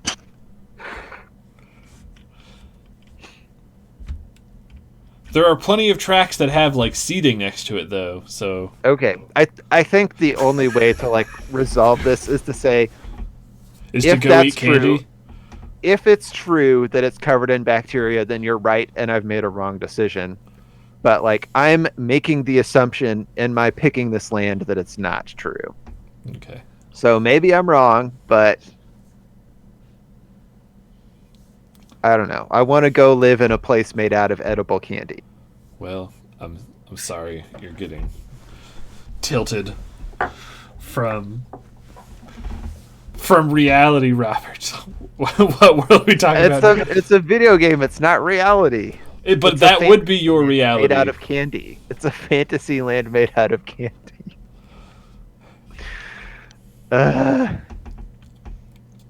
We're talking about Sweet Sweet Land, Will. The like Mario Kart track that's a place made out of just like candy and sweets and stuff. I'm gonna go live there, but CJ says it's covered in bacteria. Which we know for a fact is a thing from other Mario games. I mean, yeah, but then like Dr. Mario comes along and shoots some pills at it, so Okay, well that's fine as long as you're like, okay, I'm gonna get sick, and then he's gonna shove pills in my mouth. You're still gonna get sick. That's fine. Yeah. Okay, we can still do this, but you're going to suffer for eating this outdoor earth candy.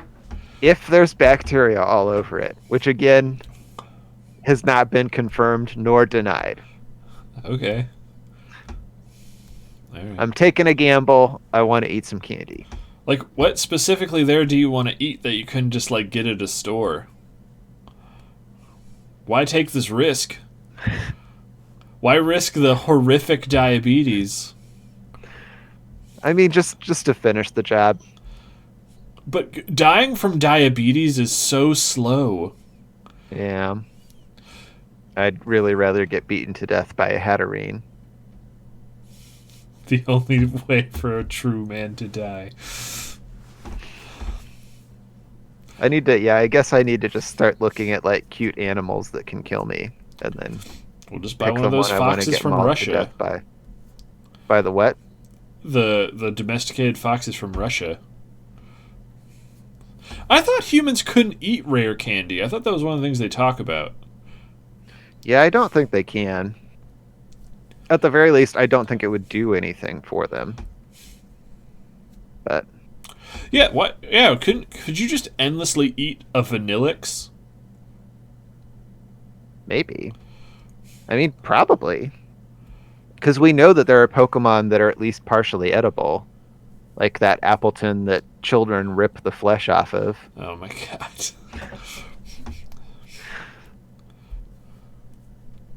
Yeah, I mean, like, I'm not saying Sweet Sweet Land is my number one pick, but Lonelier is. Also, you would just be eating candy and sweets all the time. You wouldn't have that savoriness. No, like, I'm being serious now. Like that just seems I think that's a better critique of Sweet Sweet Land. I'm sorry, I don't want you to die of weird 10-foot tall lollipop Ebola, Robert.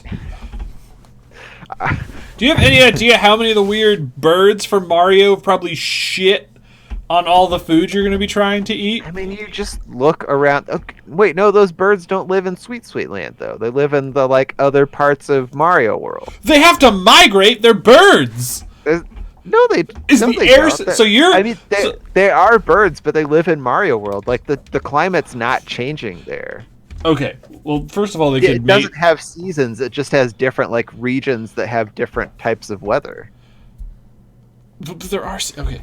So not only are there no bacteria on any surface in the world of Mario, but you're also denying that any sort of migration happens of any creature, so that there is nothing except you and sweets for acres that could possibly. I'm 100% saying that there's not migration in the Mario universe, because, like, all of the areas in the Mario universe are just biomes.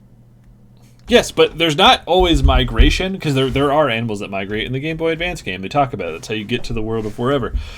It's like migration can also happen for, like, spawning. It doesn't happen because, like, oh, it's getting cold. It's because creatures move over here because this is where they fuck forever. Okay, that's true, but do we have any examples of that being a thing in the Mario universe? Give me a second.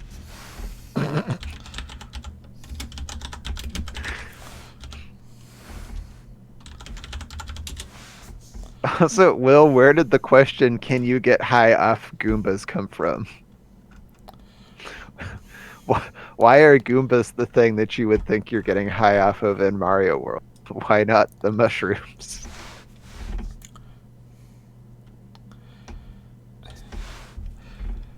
The weird birds from Delfino Island travel from Delfino Island to the mainland. Okay. Are those like the... Those are the, like, cheap looking guys, right? Cheeps are birds. I mean, cheeps are fish. Yeah. They're just the seagulls. They're just. I don't remember the birds from Delfino Island. They're not even, like, creatures you interact with. They're literally just, like, set dressing things in the sky. Okay. When you are flying from the Mushroom Kingdom at the opening cutscene, the birds are with you, and the birds are with you when you arrive in Delfino Island. All right. Okay. I guess you're right, and there's bird poop all over Sweet Sweet Land. Yes, that's not icing. My dreams have been ruined. Yes! I just don't want you to get sick. Candy is Fine. food. Goombas are mushroom people. Are they food? You've taken my dream away. You can still get Okay. your ass beat by a ghost in a big hat. Okay, thank you. I'll never take that away Because from that's you. the one that I really want. This was just a fallback. I thought Goombas weren't mushrooms. They were actually supposed to be acorns. Yeah, I don't know.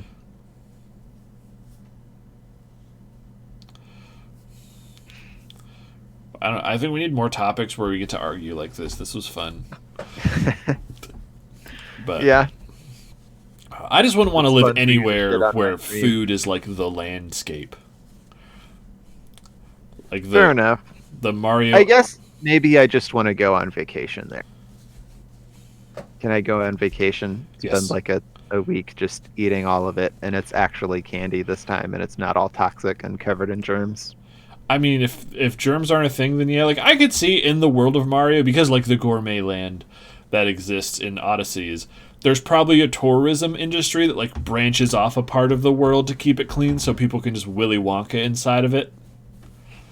But no, I don't. I would not ever recommend, because especially the stuff that's close to the track, that's catching particulates coming off of your car and from like the pollution from the smoke from your exhaust pipes. Because, like, it has to also then never rain there. Yeah. Ugh. That's gross. I mean, I don't think it does rain there, but that actually would suck. I really like the rain. I don't think I'd want to live somewhere that it never rains. It's so hard to think of places I'd want to live in video games, because so many video game worlds are horrific. Yeah. I think I have one more. What's your last one?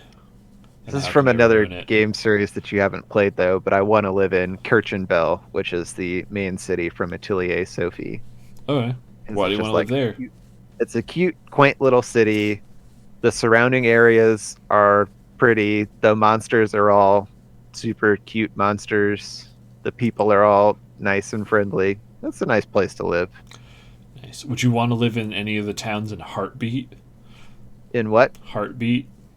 Isn't it called Actually, yeah, for sure. Okay. You made it sound like you really like that game so far. I've been enjoying it a lot. Are you going to play Temtem when it comes out? I think it's already out. Well, I it's don't out know. in like beta. It's not Beta, like yeah. out all the way yet. I may pick it up if it goes on sale at some point. I'm not really like super impressed with the designs of the Temtem. Like they just don't look visually appealing to me. Which like in a collectible monster game, if none of the monsters stand out to you as like, oh, I really love this thing and want to raise it forever, then Have that's you looked not at Ooblets? No, I don't think I've even heard of that. Give that a look. That's a game that's been in production for a while. I think it's out yet, but it's a That Pokemon. OOBLETS. I think it's it's OOB Ooblets.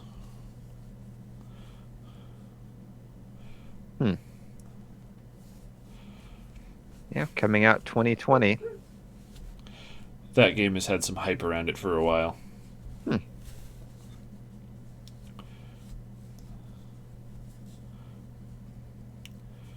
But you grow your monsters rather than hatch them. That does sound pretty cute. Yeah, I like the art style of this game I'm looking at better. And you make them dance battle each other. Ooh.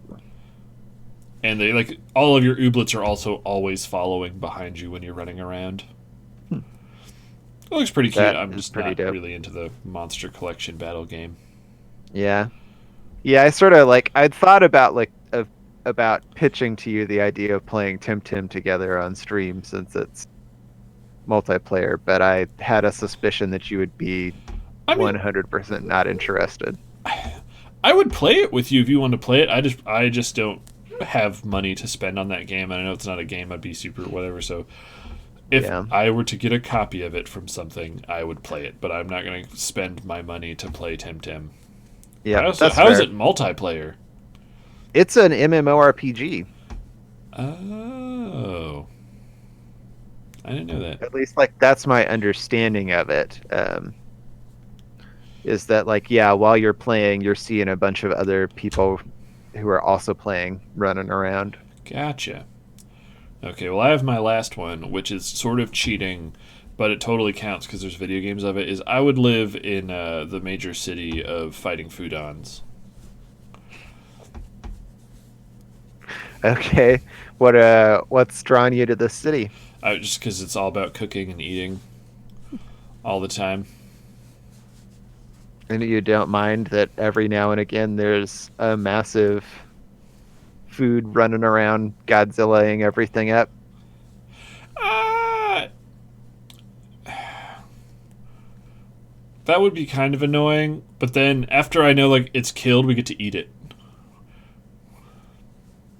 If you survive through baked potato. But if I don't survive, I get to be dead, so it's a win either way. Yes, fair enough. You'd pick that over the Hatterene. Yeah, because you're like Hatterene for sure is going to try to beat me up because of my emotions, Yeah. and it's going to like chase me down to try to kill me, and But it's a ghost. adorable while it's doing it. But it's so- not. It's creepy and weird. I do not like Hatterene. I think it's a good, like it's not a bad design, but I do not find the design appealing. I also don't like that its name is Hatterene because it has a hat. I'd just be like, whoever named you is really boring. Fair enough. But that's all the ones I've got. Okay. I mean, I thought of one other, which is while we were talking, which is I really like the city of Snowdon. I think that's what it was called. The Snow City from Undertale. God damn it. That's fair. For pretty much the same reasons as most of the other places I picked. It's a cute, chill place, and I like cute, chill things. Where you would 100% never get your vitamin D. And that's okay. And we don't know if they have vitamins. That is true. They're all monster people, and I'm a human. Yep. But, I don't know, the world of Undertale does actually seem kind of cool. But, yeah, I wouldn't mind living in the world of Undertale. Especially, like, post... Actually, because... Have you played Deltarune yet? No, not yet. I really need to. Okay, because I was going to ask, is that like a sequel to it? Because I know it has, like, all the same characters, but I don't know if it was, I like... thought it was maybe a prequel, actually, but Because they're all on yeah, I the don't know for surface. sure. Huh. Yeah, like... Okay, yeah. Yeah, I don't know. I haven't really even looked into it any at all. Will said no. Because I know, like, Toriel's a school teacher, and she's a teacher at the end of Undertale. Parallel world, oh, okay. Again, Sans runs a store. But I think a world of a diverse population of, like, monster people would be cool, because it's just like, oh, new perspectives and stuff. But, anyway. Oh, man. Can I go live in Monster Musume? I know that's not a video game, but... Okay, well, first of all, why would you want to live there? Because it's because the monster girls? Yeah. Because in the world of Monster Musume, like, it's not like, oh man, there's monster girls walking around everywhere that you can do stuff with. You would have to apply to the cross-cultural thing. Yeah. And do you think you would get picked? No. So yeah, you would just see everyone else getting to hang out with monster girls. I think that'd bum you out. Maybe so. But I don't know. But I'm sure when the series ends, it'll end with everyone integrating into everything else, and it'll be fine. So then, in that world, yeah, that'd probably be fine. Then you can finally high five Mia before she beats you up for having emotions. But all right, want to start wrapping this up? Yeah, sure. So we've been going for over 2 hours. I mean, this was a big one today. But all right, I have an idea for the video game section, which I think will be good. But do you Okay. have a suggestion for the movie, or anyone in the chat? So, yeah, I mean, I always have a couple of thoughts. I still want to see Drive. I I know keep I've pitched forgetting that about like that one. 2 weeks in a row now. I was also, and I don't know why this movie occurred to me, but it would be kind of fun to watch the old Spawn movie. Oh my god. Was that a like seriously, Robert? Oh my gosh. I don't know. I just want to hear your logic for watching the old Spawn movie. Oh, I Trevor said just that think would be cool. I watched it when I was a kid, and I remember liking it as a dumb kid, and it would be like kind of fun to go back to as an adult, but I know I'm not gonna like it as much as I did then, but maybe I watch it and I'm like, you know what? Liked that more than I thought I would. The 1997 one. Yeah, I think so. Are there more than that? I take it. I don't know because there's animated ones. Yeah, I meant the live action one. Yeah, it's got to be this 1997 Oh my one. god, I forgot John Leguizamo's in it. It'd be cool to watch the old Night of the Living Dead black and white one. For some reason, I thought we'd That's watch that. No, we didn't. I mean, if you want to I watch, think I pitched. oh sorry, Sorry, what? I was gonna say if I you think want to I watch pitched. Spawn,